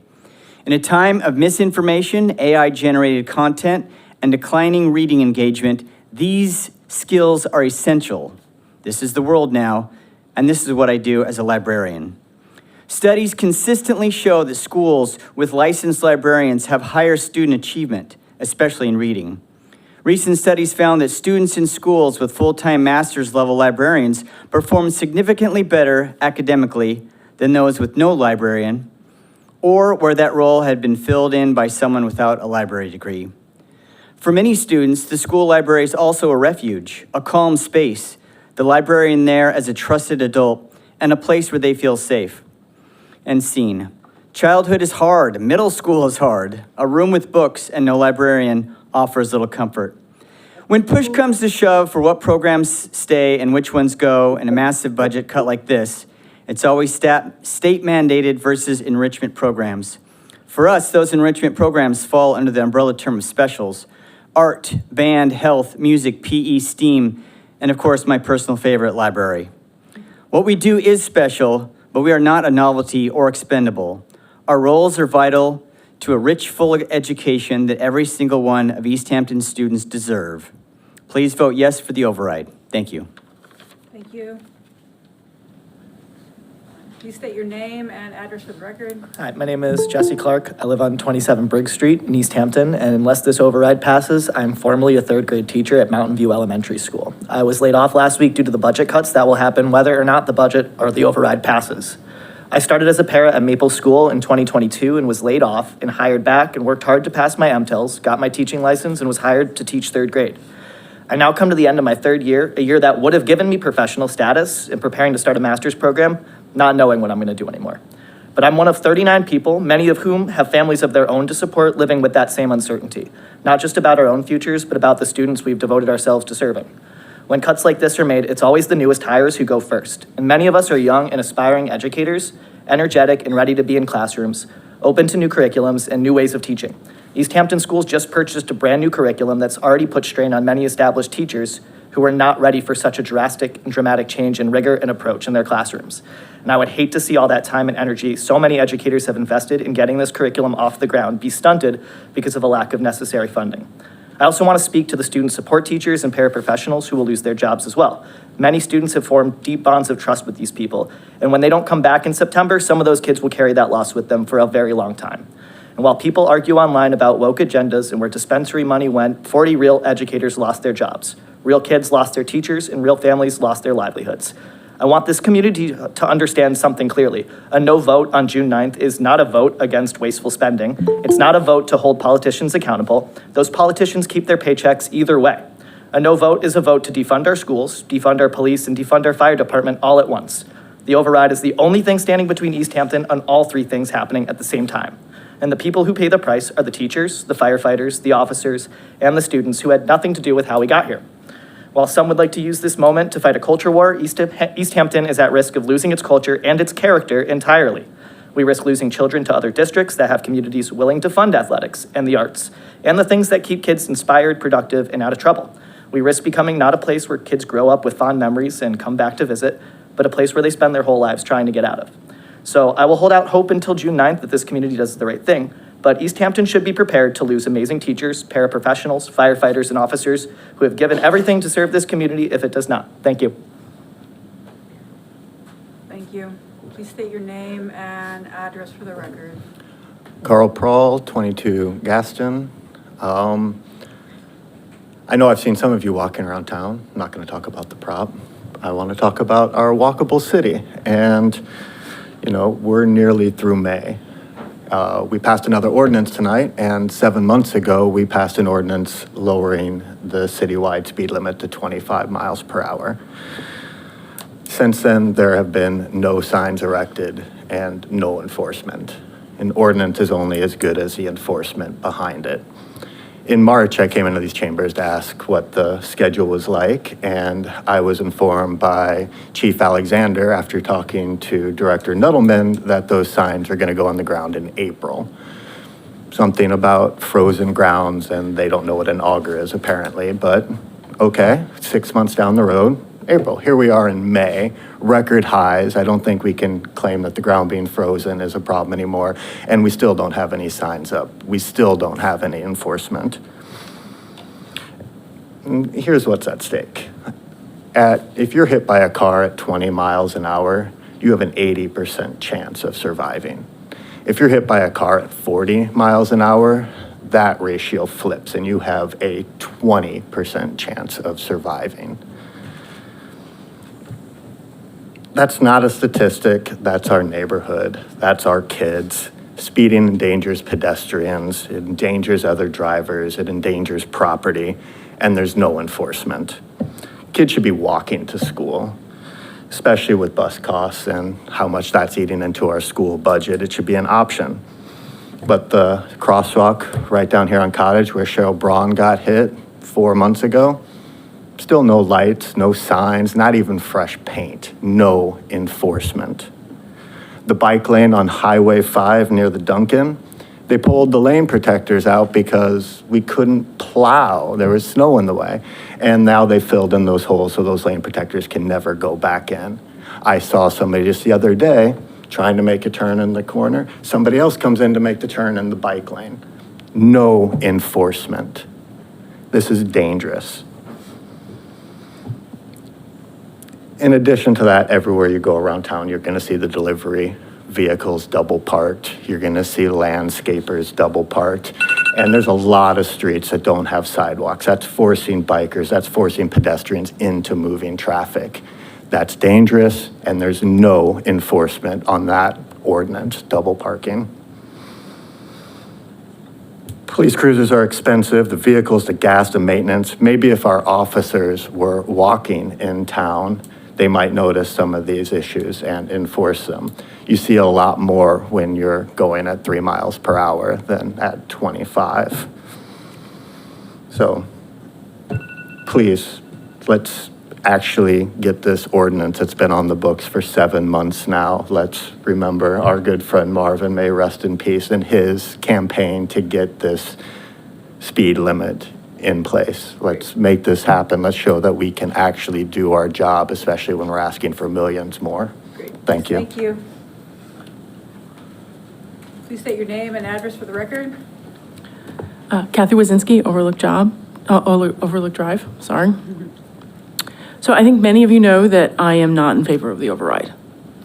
I've been reviewing the budget and have suggestions for budget changes that don't impact essential services such as fire and police and the school department as significantly as the one proposed by Salem.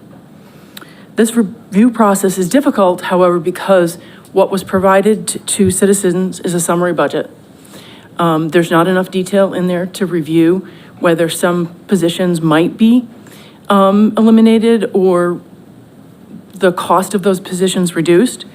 I was dismayed to find that although there were lots of cuts to the fire department, the police department, and the school department, there were minimal to no cuts to the general government budgets. And indeed, there were increases to many of those staff, except if you're the frontline staff making less than $50,000, then your salary was cut.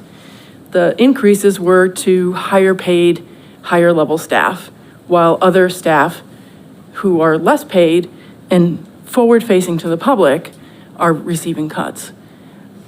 The city has not responded to my records request. They've not responded to records requests for 4 or 5 other citizens for budgets and expenses for several years so that we could have an open and transparent dialogue about the budget. They're currently violating the records request law. And I've now reached out twice regarding at least one of them and have not had any response. We do not need this fear that is being pushed on our students and our teachers and our police department and our fire department. We can look at reasonable cuts to non-essential services and not damage the important work that these dedicated professionals do. Thank you. Thank you. Please state your name and address for the record. I'm Mary Frankie and 26 Briggs. Good evening. I am a resident of Easthampton. I am a second grade teacher, and I have 2 children who also attend Mountain View Elementary School. Tonight, I am here to strongly advocate that our community supports the override and votes yes on June 9th. Frederick Douglass once said, "It is easier to build strong children than to repair broken men." And I think about that every single day in my classroom. Because what I've learned after years of teaching second grade, 4th grade, 5th grade, even high school and preschool, is that academics alone do not build strong children. Connection does. Connection is everything. It is the foundation of every classroom, every community, every life well lived. When a child knows that their teacher sees them, and I mean really sees them, something unlocks within them. They take risks, they grow, they trust, and research tells us this, but teachers are the ones who live it. A child who feels connected to an adult at school, again, supported by evidence everywhere, is more likely to attend school, more likely to engage in both the classroom and in extracurricular activities. They're more likely to believe that they belong somewhere in the world. That connection is built slowly and carefully over months through inside jokes, quiet check-ins, dance parties, through a hand on a shoulder and a name said with warmth. It cannot be manufactured, it cannot be replaced, and AI cannot replicate that. And if this override fails, we will lose 40 teachers. That is 40 human beings that have spent years building those connections. And like some of these people said, if this override fails, those connections break. They don't just carry on. Nelson Mandela said, "Education is the most powerful weapon which you can use to change the world." But I'd add this. Education without connection is just information. It's the people. It's the teachers, the counselors, the coaches, the staff, the nurses who turn a school into a place where children actually want to be. As a parent, I chose Easthampton because I believed in what it offered. Great teachers, a tight-knit community, and a place where kids can thrive. I want all the children of Easthampton to have music and sports and the chance to discover who they are. I want them to grow up surrounded by adults who know them, who invest in them, and who show up for them. A no vote doesn't just cut a budget line. It cuts the human infrastructure that makes this city feel like home. Vote yes for our students, for our seniors, for our neighbors, for the quiet, irreplaceable power of human connection that makes Easthampton, our little city with a big heart, more than just a place on a map. It is the future of our children and our community. Thank you. Thank you. We will move to online. Adam, I saw your hand first. Please state your name and address for the record. Sure, my name's Adam Serwick. I am a Westfield resident, but I am a Mountain View school teacher. I'm also the president of the Easthampton Education Association. I am a former student of Easthampton Public Schools, and although I no longer live in the city, Easthampton is still my home to me in many ways. I was born here, I grew up here, and I lived here until my 20s. My family is still here. These schools helped shape who I became. Years later, I made the choice to come back and work in this district because I believe in this community and in the students here. I am proud to work in Easthampton Public Schools. That is why this moment we find ourselves in is so difficult. What we're talking about is not just numbers on a spreadsheet or positions in a budget. We're talking about students. We're talking about classrooms. We're talking about people who support children every single day. The possibility of losing more than 40 educators and paraeducators is not just concerning, it is devastating for a district our size. Last week, a former student of mine spoke during public comment at school committee and talked about how programs like band and theater save kids' lives. He was right. Those programs saved mine too. As a student, I found myself in those spaces. They gave me confidence, community, and a place where I felt comfortable in my own skin in a way that academics alone could not. My older sister found that same sense of belonging through athletics. For many students, these programs are not extras. They are the reason students stay connected to school, build relationships, discover who they are, and feel like they matter. These kinds of opportunities are essential, especially for students who are struggling, searching for connection, or trying to find where they belong. That is not how I want to see students go through school. This is not how I want to see my colleagues forced to work. This is not how city employees should feel, constantly worrying about whether the systems they dedicate their lives to will continue to function. Education cannot operate in survival mode forever. Schools are one of the foundations of a healthy community. Strong schools create stronger communities, stronger local economies, and better futures for children. When schools are stretched too thin, everyone feels it eventually.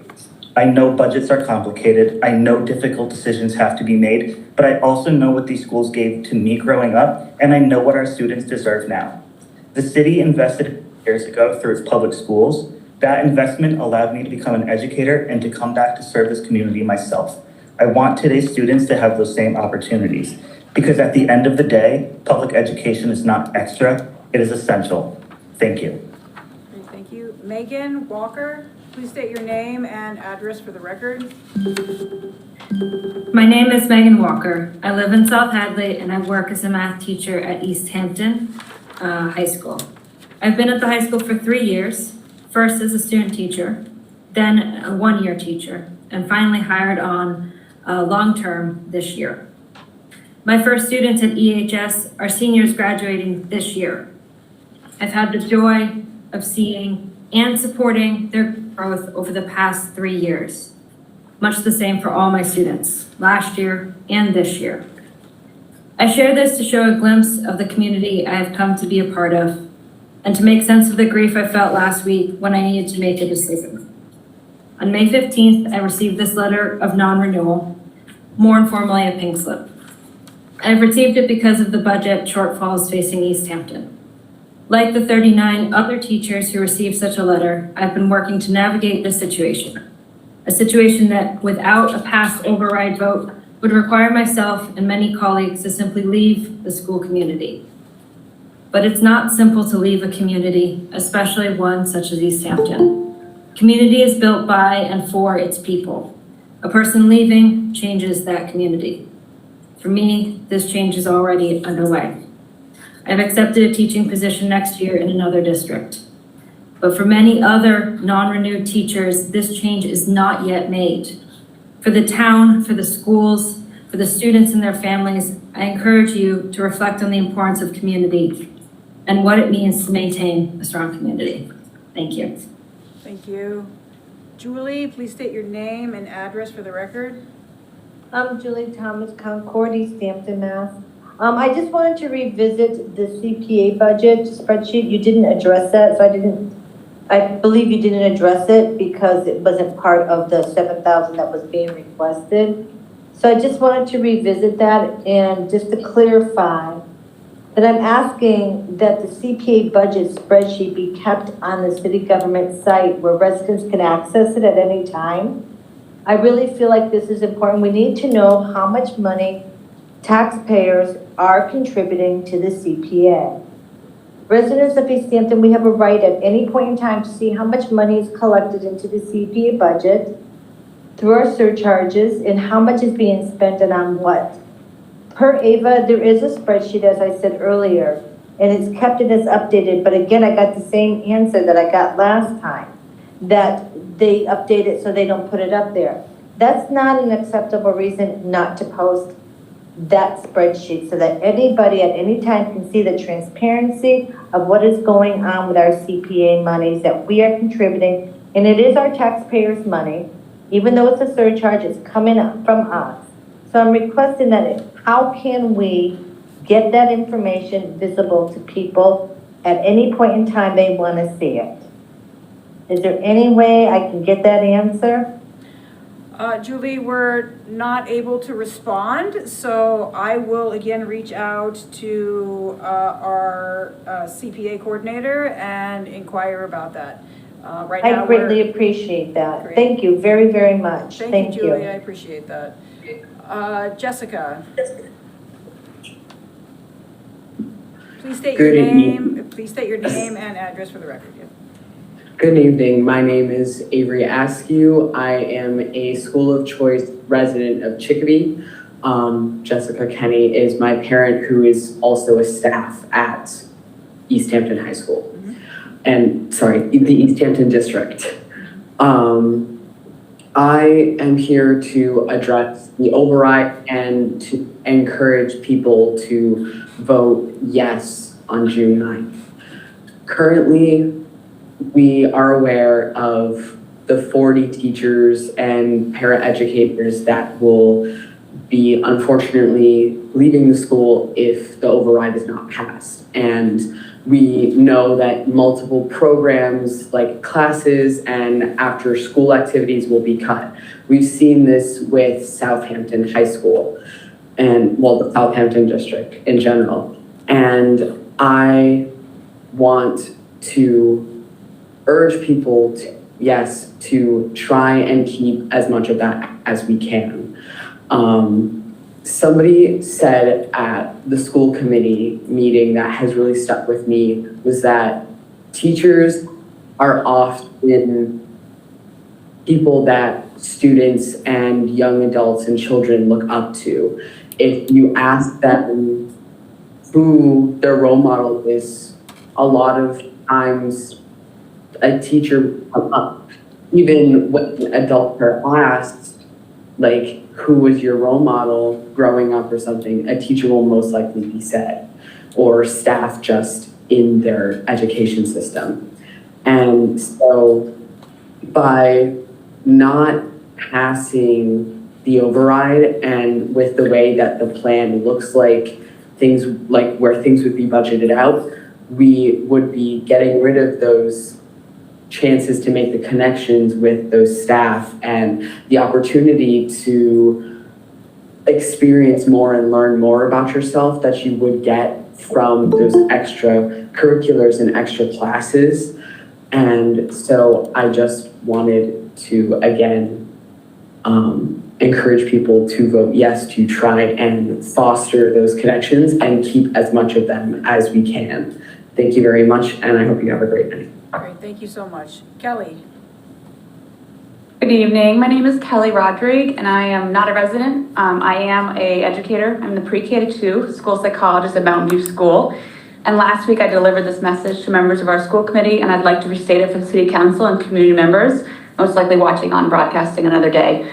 I'm speaking in support of the override to preserve all city services, particularly those in education. I have proudly served this district for the past 12 years, and I began my career in Easthampton not only as an educator, but also as a resident, living in Easthampton for 4 years. And now, despite having a 40-minute commute, I continue to come and work in this district because I deeply value this community and its schools. In my experience, Easthampton is home to some of the most compassionate, evidence-based educators and programs, as well as highly engaged and proactive families. Although our schools have grown and evolved, the collaborative and supportive culture that defined our smaller neighborhood schools continues to exist today. My concern, however, is that the continued budget reductions places at risk of losing talented veteran teachers, specialists, coaches, and promising new educators who make this district exceptional.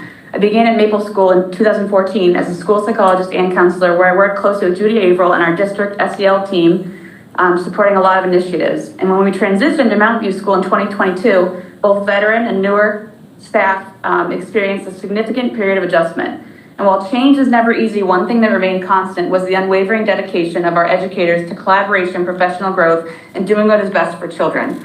Our system continues to strengthen its practices and evolve to meet the students' needs. We strive for progress, not perfection, and when we know better, we do better. Over the course of my tenure, I've witnessed students, families, educators, and program really thrive when our schools are adequately staffed and students are provided with the academic, behavioral, and social-emotional supports they need to succeed.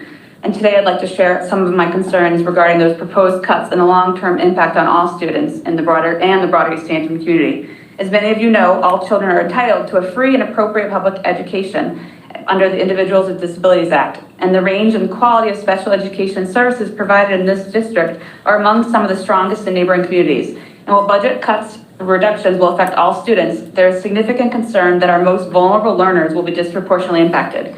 And in recent years, educational initiatives such as literacy grants, math intervention, other intervention program, specialized behavior supports have all evolved and become more streamlined following our consolidation into one elementary school.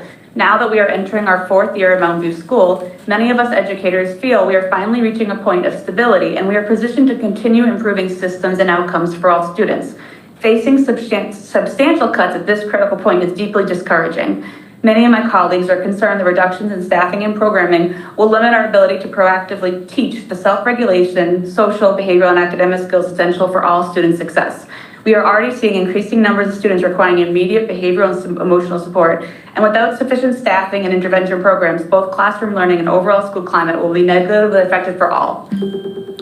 For committee, Kelly, your time is can I up. please finish? Yep. Finish It's your about thought. a minute. Thank you. For committee members and community members wondering how these changes may affect them, the answer is simple: they will. Budget cuts will fundamentally alter the educational experience and the broader fabric of these Easthampton communities. Fewer teachers and reduced programming will result in larger class sizes and fewer support staff and enrichment in our communities and more disruptions in daily learning. Kelly, and please schools are wrap also- up your thought. Please, your time is up. Your time is up. Thank you. Thank you so much.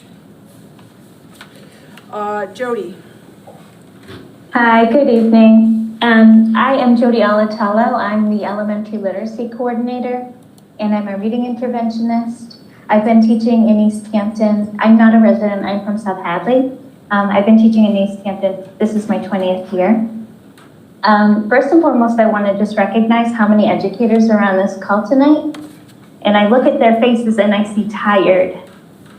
I see tired teachers. I see people who are putting their hearts and souls out there every single day. And I just want to recognize that there will always be financial challenges, and education is expensive, and kids are worth it.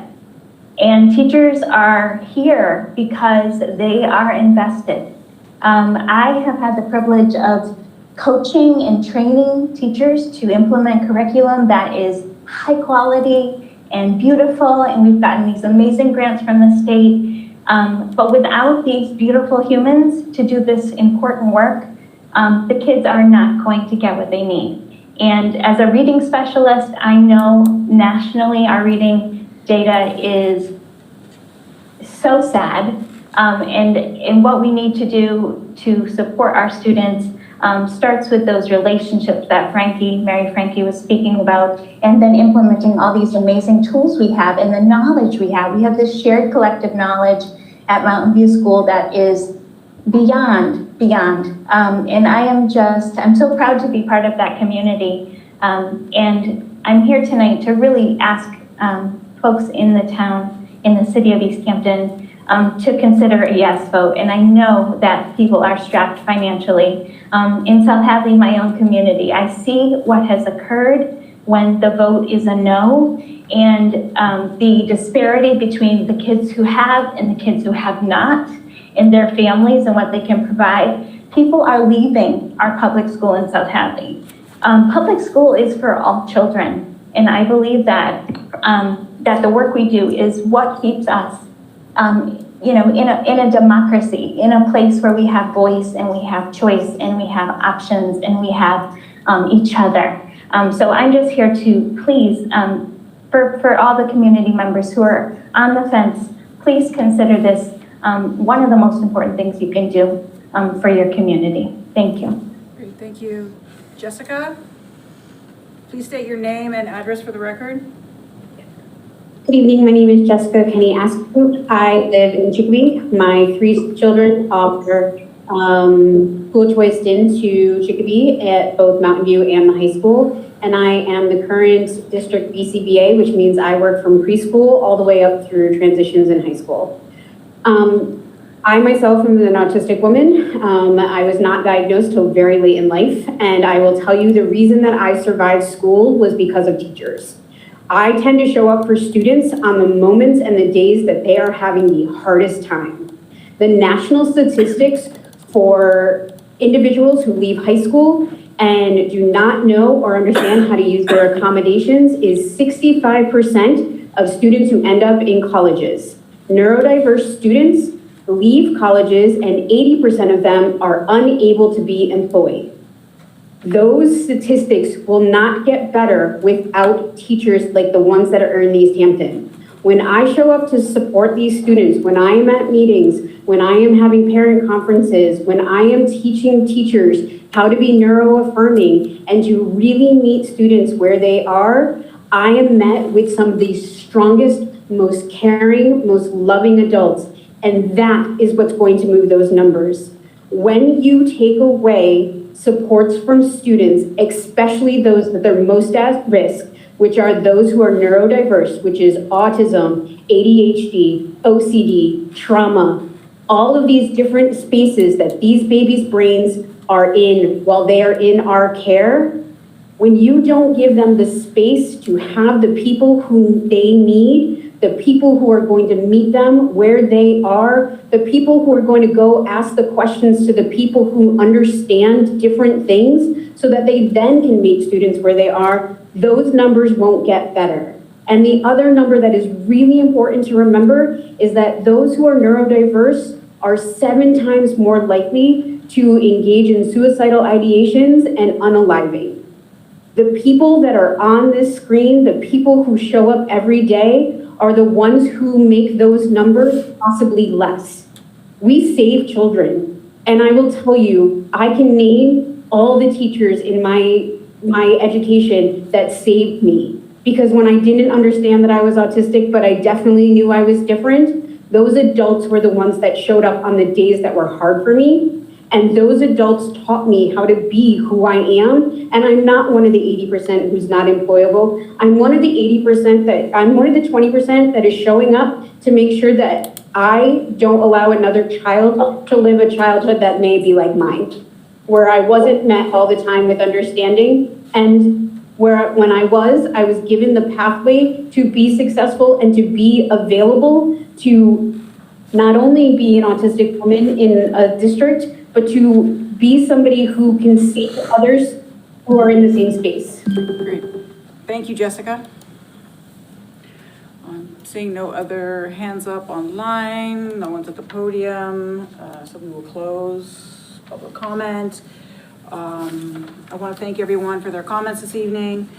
We have no items for immediate attention. Communication from elected officials, boards, and commissioners. I have Martha Leamy, our principal assessor, and Daniel Zadanek, our board of assessors chair. Please state your name and role for the city. Dan Zadanek, I'm on the Board of Assessors. When I saw when we put the public hearing on for the exemptions changes tonight, I thought this would be a good opportunity to go over the exemptions that we offer with the council and to let taxpayers know what is available to them. And I'll try to keep it brief because I know people have been here for a while. You're appreciated. The major exemption that we offer is Clause 41C. That's $1,000 off of people's taxes. They need to be 65 or older as of July 1 of this year to qualify. They have to own and occupy their property as their primary residence. And they must have lived in Massachusetts for the previous 5 fiscal years. There are also gross receipt limits and asset limits for that. And we haven't calculated what those are for 27 yet from the state website. But if people contact the office next month, we'll be able to provide them with the information. There's a informational handout that we have on each of the exemptions, and we can forward an exemption application to them. The next one is Clause 17D. That one I have down here, it was $175. It's now $180 after tonight's vote. That one is similar to the Clause 41C, 65 as of July 1st. And they had to live in the house as their primary residence. And also, anybody who is a widow or widower of any age can qualify for this exemption. There's no income requirement, but there is an asset limit, and I think Martha gave that out before. It was around $81,000 for fiscal 27. Another one is the CPA exemption. This one it's not big unless you own a really big house. You have to own and occupy the property as of January 1st. It's not the July 1 date. The date for CPA is January 1. There are income limits that vary by age and household. For fiscal 26, 60 or older on July 1st, a single occupant, the income limit is just over $87,000. For 2 occupants, which would be a married couple, it's $98,500. If it's under 60, there's a stricter requirement. And for a single occupant, it's $69,600, and a married couple is $79,600. This does also take into account multiple member households. So everybody's income would have to be under those numbers. And it goes up. There's a whole schedule. I think it's up to 12 occupants. But if 5 people are working, all 5 would have to be under the income limits. But they're much higher than the 98 and the 79 for the 2-member household. Some of the more specific clauses that we have is 37A. That's a blindness clause. They get $500 off of their taxes for that. They have to own and occupy the property as of July 1, and they must get be legally blind as of July 1st and produce a certificate of blindness from the Mass Commission for the Blind. Clause 22 is the veterans. That started at $400, but tonight you voted to increase that by the 2.8, I think it was 2.8% COLA. You have to own and occupy the property as your legal domicile as of July 1 of 2026. You need at least a 10% service-connected disability or be a Purple Heart recipient or prisoner of war designation. There's also several other veterans exemptions that range, that the amounts are higher, including up to a full exemption of your taxes. And for those, it's usually 100% disability or Gold Star parents also qualify. And then the last one that we have is Clause 41A, which is a tax deferral. And that's further down, I believe, on your agenda as well. For that, you need to be 65 as of July 1st, own and occupy the property, and you have to have lived in Mass for the last 5 years, and overall you had to live in Mass for any 10 years during your lifetime. The gross receipts, which this is really low, it has to be under $20,000. And you can defer all or part of your income, of your real estate tax. up to 50% of the assessed value of the property. So a $300,000 house, their bill would be roughly $4,000 a year. They could defer up to $150,000 in real estate taxes. And that would be sold or paid when they either sell the property, pass away, or choose to pay it back. And that's at 8% interest. Delinquent taxes right now are at 14%. And once the state legislature just lowered tax title interest from 16% to 8%. And there's options on here where you can vote as a council to raise the income limit above 20 and to lower the interest rate that's charged. A lot of communities have dropped it to 4%.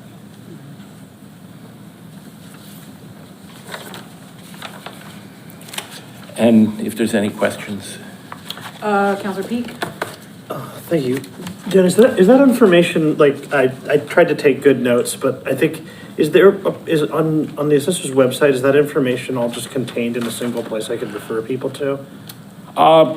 Yeah, I believe there's a pamphlet for each exemption on the website that people can download. Okay, And great. it has all the limits for fiscal 26 in it right now.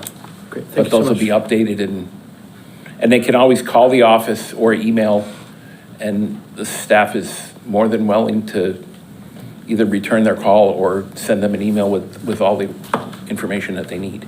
Okay, great, thanks so much. Any other questions? Counselor Newton? Have you guys ever done any type of study to see how many people in Easthampton would actually qualify for these?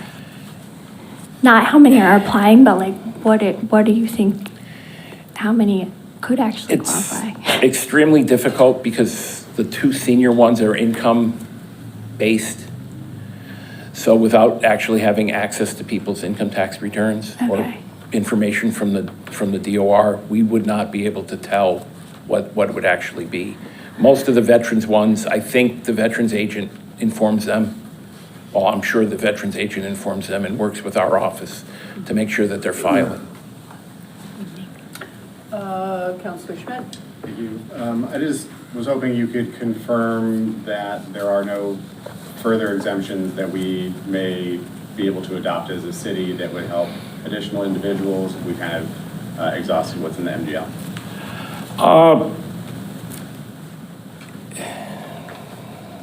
To my knowledge, no, these are the main exemptions that would, I mean, there are ways to change.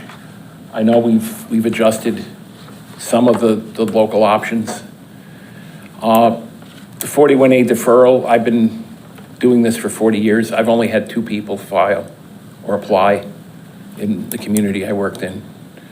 Most people don't want to defer their taxes because then they feel it's a burden on their children when they go to sell the property, that it has to get paid back. But if people are out there struggling, it is an option, because I'm quite sure the town does not want to take anybody's house. Other questions, comments? Just a quick question. Yep. So on 41A, that's not something that the city has to adopt, but we can lower the percent. Is that what I understood? 41A is state law. Uh-huh. We can adopt legislation and adjust the interest rate that we charge through a vote of the council, and also we can raise the income limit to qualify. 20,000 is extremely low, especially if it's a married couple, both receiving Social Security. Odds are they're going to be over the $20,000 limit. Okay, thank you. Other questions? Great, thank you. Okay, Appreciate thanks. your time. Correspondence from, I know that Dr. Kemmelhout is not going to be here. But I was asked to read regarding the Go Digital Easthampton for the laptops for long-term lending. City of Easthampton is pleased to announce that the Go Digital Easthampton Partnership has been awarded a grant from the Massachusetts Broadband Institute, MBI, a division of the Massachusetts Technology Collaborative, MassTech, through the Connected and Online program, which provides brand new laptops, Chromebooks, tablets, desktop computers, and related equipment to be used for public use in order to expand access to education, workforce training, and telehealth. For Easthampton's grant, most of the devices will be laptops and Chromebooks available for long-term loan through the Easthampton Public Library or the Easthampton Veterans Service Department. Additional devices will be available as shared public computers at the library, City Hall, and the Easthampton Council on Aging, all at no cost to the city. The equipment will be available starting in late May. Borrowers will need to fill out a brief survey about their needs and sign up for an available pickup session. Tech help sessions will also be available for anyone who needs support. At our next meeting, they will have additional information, but people should know that now. Great, so thank you. Mayor's communication. I saw the mayor and there he is.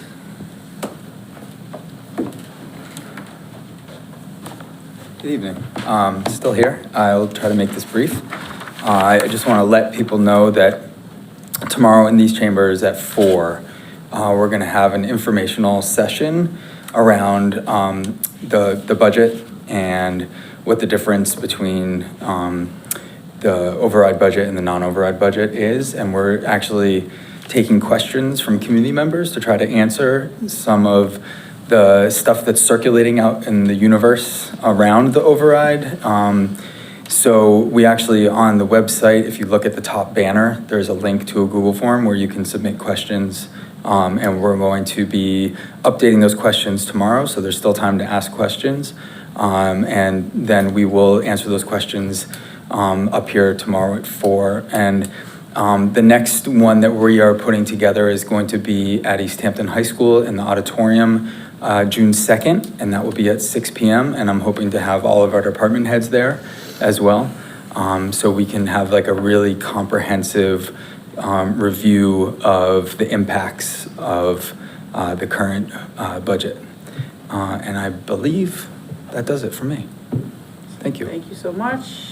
I know residents have been asking for this, so I'm glad that your office is doing that. Do you, Councilor Markey, you have a question? Mayor Derby, what time on June 2nd? 6 p.m. Oh, he said it. I'm sorry. My apologies. Any other questions for the mayor? Nope, seeing none. President, Vice President Communications. Just want to remind folks that on Monday will be the Memorial Day Parade. So very excited that we'll be having that. I believe the start time is 10 a.m. So look forward to seeing everybody there. Vice President Jadzik, do you have anything? Yes, very briefly. I'm just sharing out in my capacity as a member on the Appointments Committee. I just wanted to share that we're hoping to share out vacancies that are on city committees in the upcoming months. And the first one I'd like to share tonight is for the Easthampton Cultural Council, which is a local cultural council chapter of the Mass Cultural Council. Essentially, briefly speaking, this group gets together and gives out grants to folks who are doing projects in arts, culture, and humanities. I'm a past chair of the ECC before I came on council. Most of the ECC current board is cycling off at the end of this year, and they desperately need new members. So if you're interested, please go to the website and fill out an application form, or feel free to contact myself, and I'll be happy to share more about that. Great, thank you. Council communication, announcements, Councilor Markey. Yes, thank you, President Denham. The summer reading program begins at the library Monday, June 22nd. It is all ages. So if you're going to be reading this summer anyway, you might as well read and earn some prizes. Again, that's Monday, June 22nd at the library. Thank you. Great. Councilor Jamrogan Quaid. Thank you, Madam President. So just my normal reminder about the Easthampton Tenants Union. They meet every Thursday from 5:30 to 7 in these chambers. They also have a website and newsletter that I encourage everyone to check out. I also want to remind everyone that the Easthampton Rent Study Committee is developing a home rule petition for local rent stabilization policy. As part of that, we are hosting listening sessions to gather input and answer questions about, and to educate the community about what that looks like. Our first one was last Thursday and was very successful. Our next one is this Thursday, the 21st, at 6 p.m., and that's in Conference Room B. And the focus is on landlords and developers, but everyone in the public is welcome. Thank you. Thank you. Counselor Kwasinski? As we approach Memorial Day and giving honor to those who have given the ultimate sacrifice and those who have served, I just wanted to ask everyone to, if you happen to go by a cemetery and see the flags that are there with the veterans' plaques that people have put up, no one who served said, I'm going to be the one who gives the ultimate sacrifice. Everyone put themselves at risk, and they deserve our appreciation and honor at this time. So when you go out there, take a walk through the cemeteries. Say thank you. Good. Thank you, Counselor Kwasinski. Standing committee reports, Finance, Chair Peak. Thank you, Madam President. Well, we have been quite busy recently. We did 2 budget hearings last week. We're going to be doing 2 more next week on the coming Wednesday and Thursday at 6 p.m. I would really encourage everybody to take part in those, especially members of the public. I'm trying to have there be opportunities for people to ask questions, and then we can't always get an answer right away, but I'm asking the department heads to just send information back to us so that we have information for our final one, which will be on June 1st. Yeah, so that's going to be, we're going to be meeting about those next week, and then depending on, I don't know, depending on the timeline for these appropriations, we might need to figure out some other time to meet to talk about those, the new business, that is. But I guess we'll get to that new business. So that concludes. Great, thank you, Chair Peak. Public Safety, Chair Newton. We have not met since our last meeting, but we will be meeting on June 2nd at 5 in, I believe, Conference Room 1. It will be a short meeting because we do want to end before the mayor's department thing at the high school. That concludes. Great. Appointments, Chair Smith. Thank you, Madam President. We met on Monday night to review our ongoing agenda items of looking at how we are advertising for board and committee vacancies and just reviewing and recruitment. But the one thing that we also did was reviewed Jonathan Schmidt as the city council appointee for the TNGDI committee. As we were talking with Councilor Schmidt, he was talking a lot about his desire to be on this committee, and we all felt that due to his role with the public library, that he would be a really good information gatherer and fact sharer for this particular committee.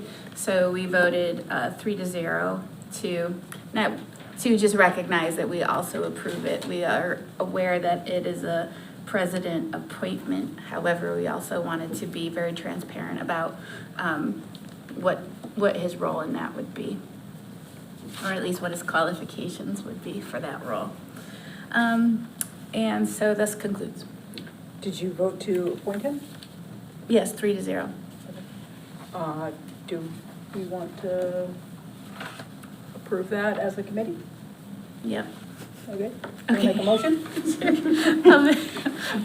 I don't know quite how to say it. I'll make a motion for us to approve the appointment of Jonathan Schmidt to the TNGDI committee. Second. So I have a motion and a second to appoint Councilor Jonathan Schmidt to the TNGDI committee. Any further discussion? I see you looking at me. I just want to say I appreciate you stepping up and supporting this committee. Obviously, whenever we take on additional responsibilities and things like that, that's appreciated. And certainly, I know that this committee is looking forward to getting going. So, for you to step up and take on that responsibility is, is that appreciated? Yep. So I will, of course, abstain from this vote, but I just wanted to say, first of all, thank you for the opportunity. Those who have been here and who have followed, of course, know it's been a little over a year now that it's taken to kind of get up and running, and it's easy to look at or to get swept up in what's happening in the world and all of the many things that we have to worry about. But the core reason that this was brought forward in the first place has certainly not gone away. And I know that it's still a very real fear for our transgender neighbors. And certainly the sort of fight and concern for people of all ages, but especially our youth in obtaining gender-affirming care is as important as ever. And so really looking forward to doing the work and to meeting all the great folks who are going to be part of this, I'm sure. Great. Thank you. All those in favor? Aye. Opposed? Abstained? Abstain. One abstention, motion passes. And just for additional information in the ordinance, the chair of the school committee is also asked to appoint someone, and that's going to be Bonnie Atkins from the school committee. So that's an opportunity there for that committee to start. Ordinance, Chair Jamrock McQuaid. Thank you, Madam President. So the ordinance committee last met on May 12th, and luckily tonight we got a few big things off of our agenda, so thank you for that. But on the other number of items on the agenda, including the ordinance review committee's report from 2021, the residency requirements for memberships on committees, the cannabis equity ordinance, and the following sections of the Affordable and Fair Housing zoning recommendations, we're still sort of in the information gathering stage on those items. So we're going to be addressing those as we move forward. Regarding the ordinance review committee's final report, I know that I need to request an extension on that. So I would like to make a motion to request a 90-day extension on the ordinance review committee's final report. Second. I have a motion and a second to extend the ordinance review committee's final report by 90 days. Any further discussion? Seeing none, all those in favor? Aye. Opposed? Abstentions? Motion passes. All right. The other thing that I wanted to note was the sandwich board signs in city and zoning ordinance.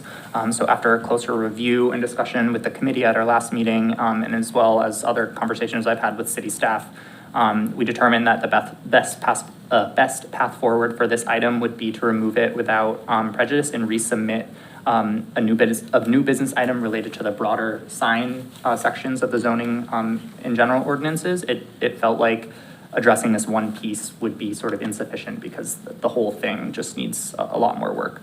So I would like to make a motion to remove without prejudice the review of sandwich board signs in city and zoning ordinance. So I have a motion and a second to remove without prejudice the review of sandwich board signs in city and zoning ordinances. Any further discussion? Seeing none, all those in favor? Aye. Opposed? Abstentions? Motion passes. All right, so our next meeting is June 9th at 6 p.m. in conference room 1. Thus concludes. Great. Thank you for that. Property, Chair Kwasinski. Thank you, Madam President. We had two requests from Planning and Community Development, from Director Allison Manuel, to begin authorization for Parsons and Ferry Street preliminary eminent domain proceedings and eminent domain proceedings for Emerald Place. One project has to do with stabilization of the soils along the pond, and the other one has to do with the development of the safety of the intersection at Parsons and Ferry Street. And taking some land there. We studied the matter, asked lots of questions. It's getting very late. Director Manuel stayed here to be able to help us with any questions that you might have. Basically, this project has been ongoing for quite some time, the Parsons and Ferry Street intersection. If you're familiar with the city and you've driven out there, left turns out of Parsons Street are particularly troublesome. Also going to the right is troublesome. It's hard to be able to see coming up the hill. This will move the side and allow for the development of a sidewalk along those lanes, but it will require the taking of easements on people's properties. Fortunately, it looks like none of the areas have buildings right near that section. This is the land that is furthest from the structures. It's always a touchy subject with me personally. Anytime the city is involved with eminent domain proceedings and the taking of land, it's something we want to be sure that we do well. In fact, the planning department has sent letters to each and every individual, and to be sure that they were aware. They're aware of the planning department has disclosed to us no concerns from any of the particular owners. And again, what we're being asked to do is authorize a preliminary ability for the mayor to do the negotiations. This matter has to come back before us in order to get final approval for any eminent domains takings, even though if there are easements and temporary or permanent easements. We're happy to describe more of the particulars of the project or to do the readings and make the motions to get the process started. Does anyone have any questions regarding this? Planning Director Manuel, do you have anything that you would like to be careful or speak to the council I about? chase around a toddler when I'm not here, so I'm good. I just want to clarify, you said I didn't disclose any concerns of any property owners. I don't want to speak on the property owner's behalf, so it just didn't feel comfortable leaving that statement out there. But they will be compensated accordingly. Okay, great, thank you very much. What I mean to quote is the letter from Director Manuel, which says, "We have been in contact with the affected property owners who are supportive of the project." And would you like to state your name? Not to and say that role, no please? one had any issues or there was no concerns or there would not be concerns in the future, but that it appeared that everyone was supportive of the project is the language we discussed in committee and therefore made our recommendation 3-0 for approval. So Planning Director Allison Manuel, I can clarify, that is related to the Emerald Place project. There's only 2 property owners that are affected as part of that project, and we have gotten support from both of them. I was referring to the Ferry and Parsons Street project. It's still the case that they've all been notified, but I don't want to speak that they have given their overwhelming support to it. Mm-hmm. Great, thank you. Thank you. Thank you for that clarification. There's no other questions. Do you want to read the motions? I'd be happy to make the motion. Let's take the issue on slope stabilization and resiliency improvements.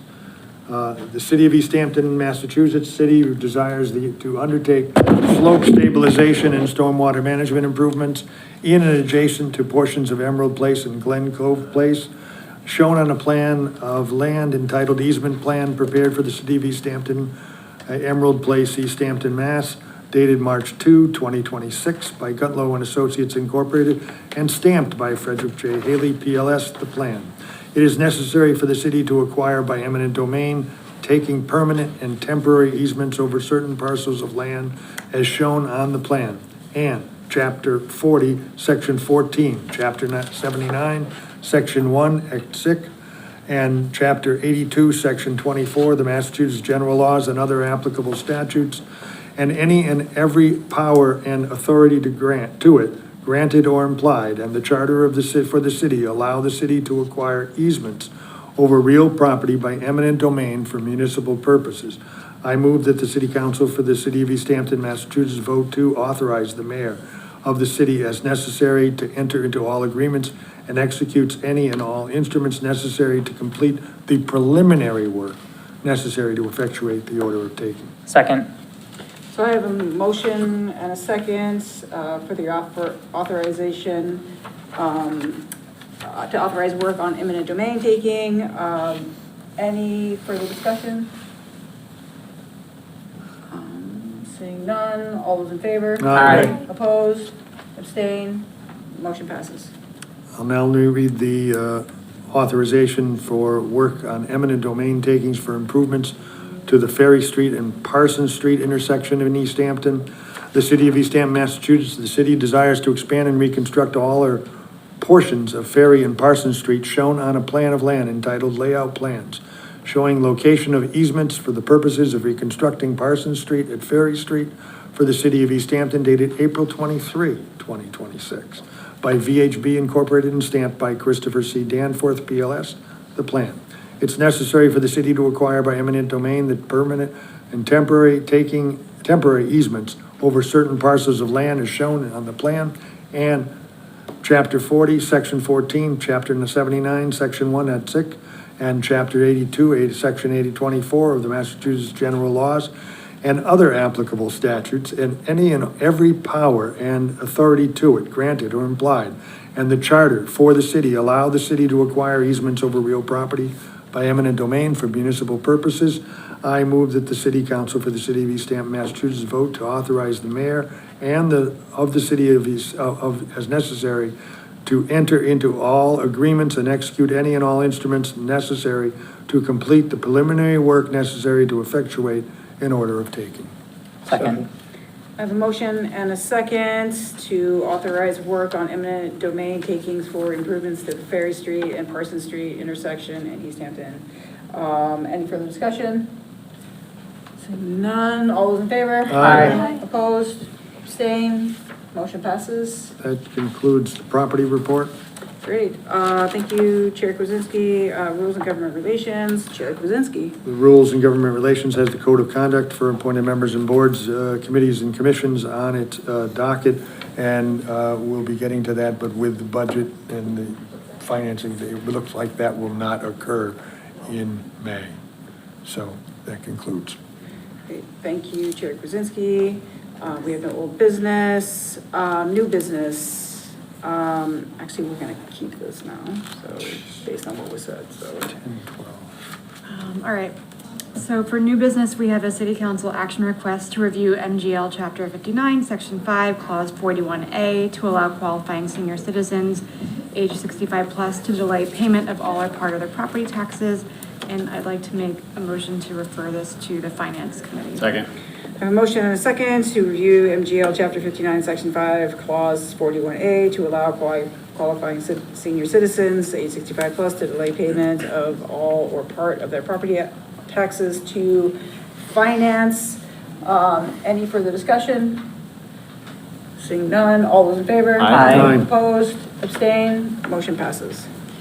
Next, I'm going to pass it to Chair Peak. Okay. Before I go, is there anybody here from the city who can say whether there is an important reason why we have to hold these public hearings at our next city council meeting and not the one after that? There was a deadline for the Gazette ad by noon today, and I did put in an ad that they would be at the next meeting, June 3rd, but I suppose you could open the meeting and continue them. Okay. I had to. So they're listed for June 3rd, so we'll put it for June 3rd. I'm just saying, I want to connect with the city people, and if there's a chance that we can just continue those, we might need to, because we're doing 3 budget hearings right now that I expect to be very long in the next 14 days, and I'm just not sure how realistic it is that we're going to have time to give these a thoughtful read, but we'll do what we got to do. Great. Auditor Patel, I see you online. Do you see a need for us to do this at the next meeting, or can it wait till the second meeting in June? Let me quickly see what the appropriate is on the table. I guess if we put it in the Gazette anyway, then we gotta say that, and we can figure this out on, Yeah. Yep, I just want to make sure. So all of them is okay to process except, oh. Can you hear me? yes? Yeah, we can hear you. Okay, all of them, we can postpone all of them except the election budget because that will be, expense will take place well before the next or the following city council meeting is gonna take place.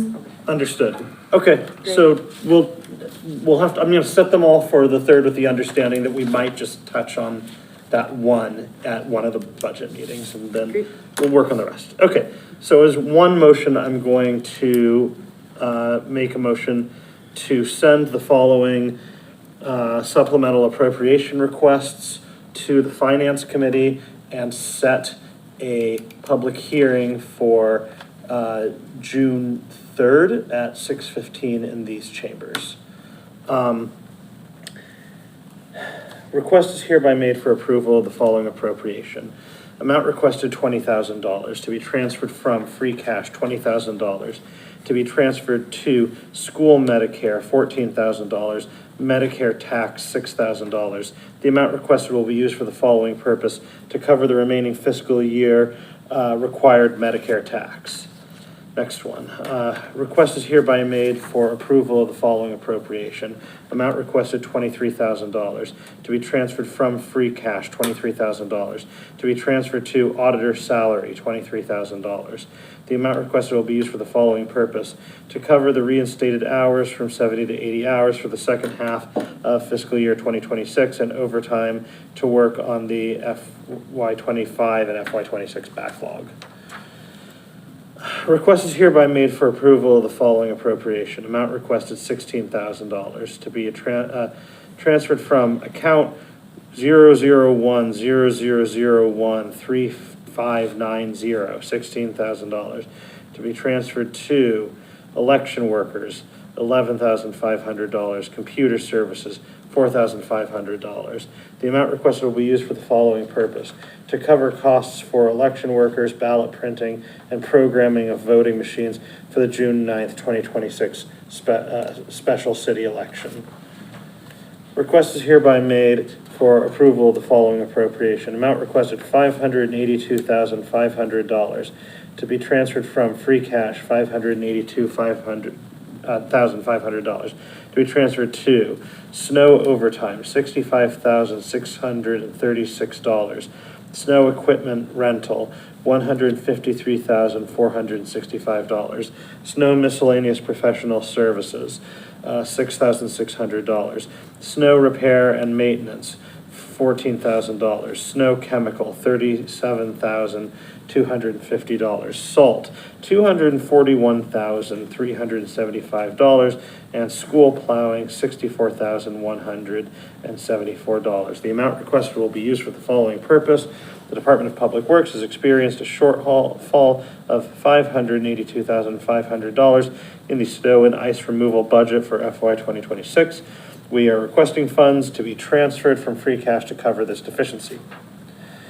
Request is hereby made for the following appropriation. Amount requested $60,182.16 to be transferred from free cash, $60,182.16 to be transferred to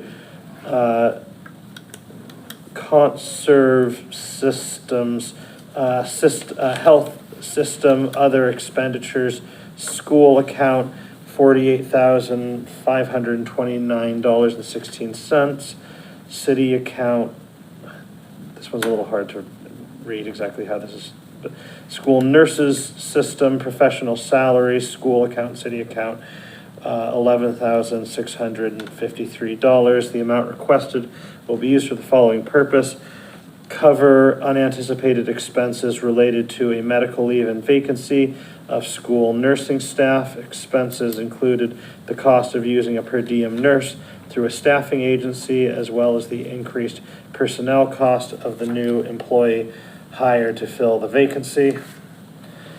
Request is hereby made for approval of the following appropriation. Amount requested, $10,000. To be transferred from free cash, $10,000. To be transferred to city attorney professional expenses, $10,000.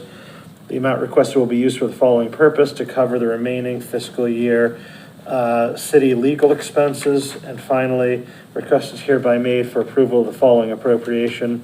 Amount requested, $8,700. To be transferred from free cash, $8,700. To be transferred to park site improvements, $8,700.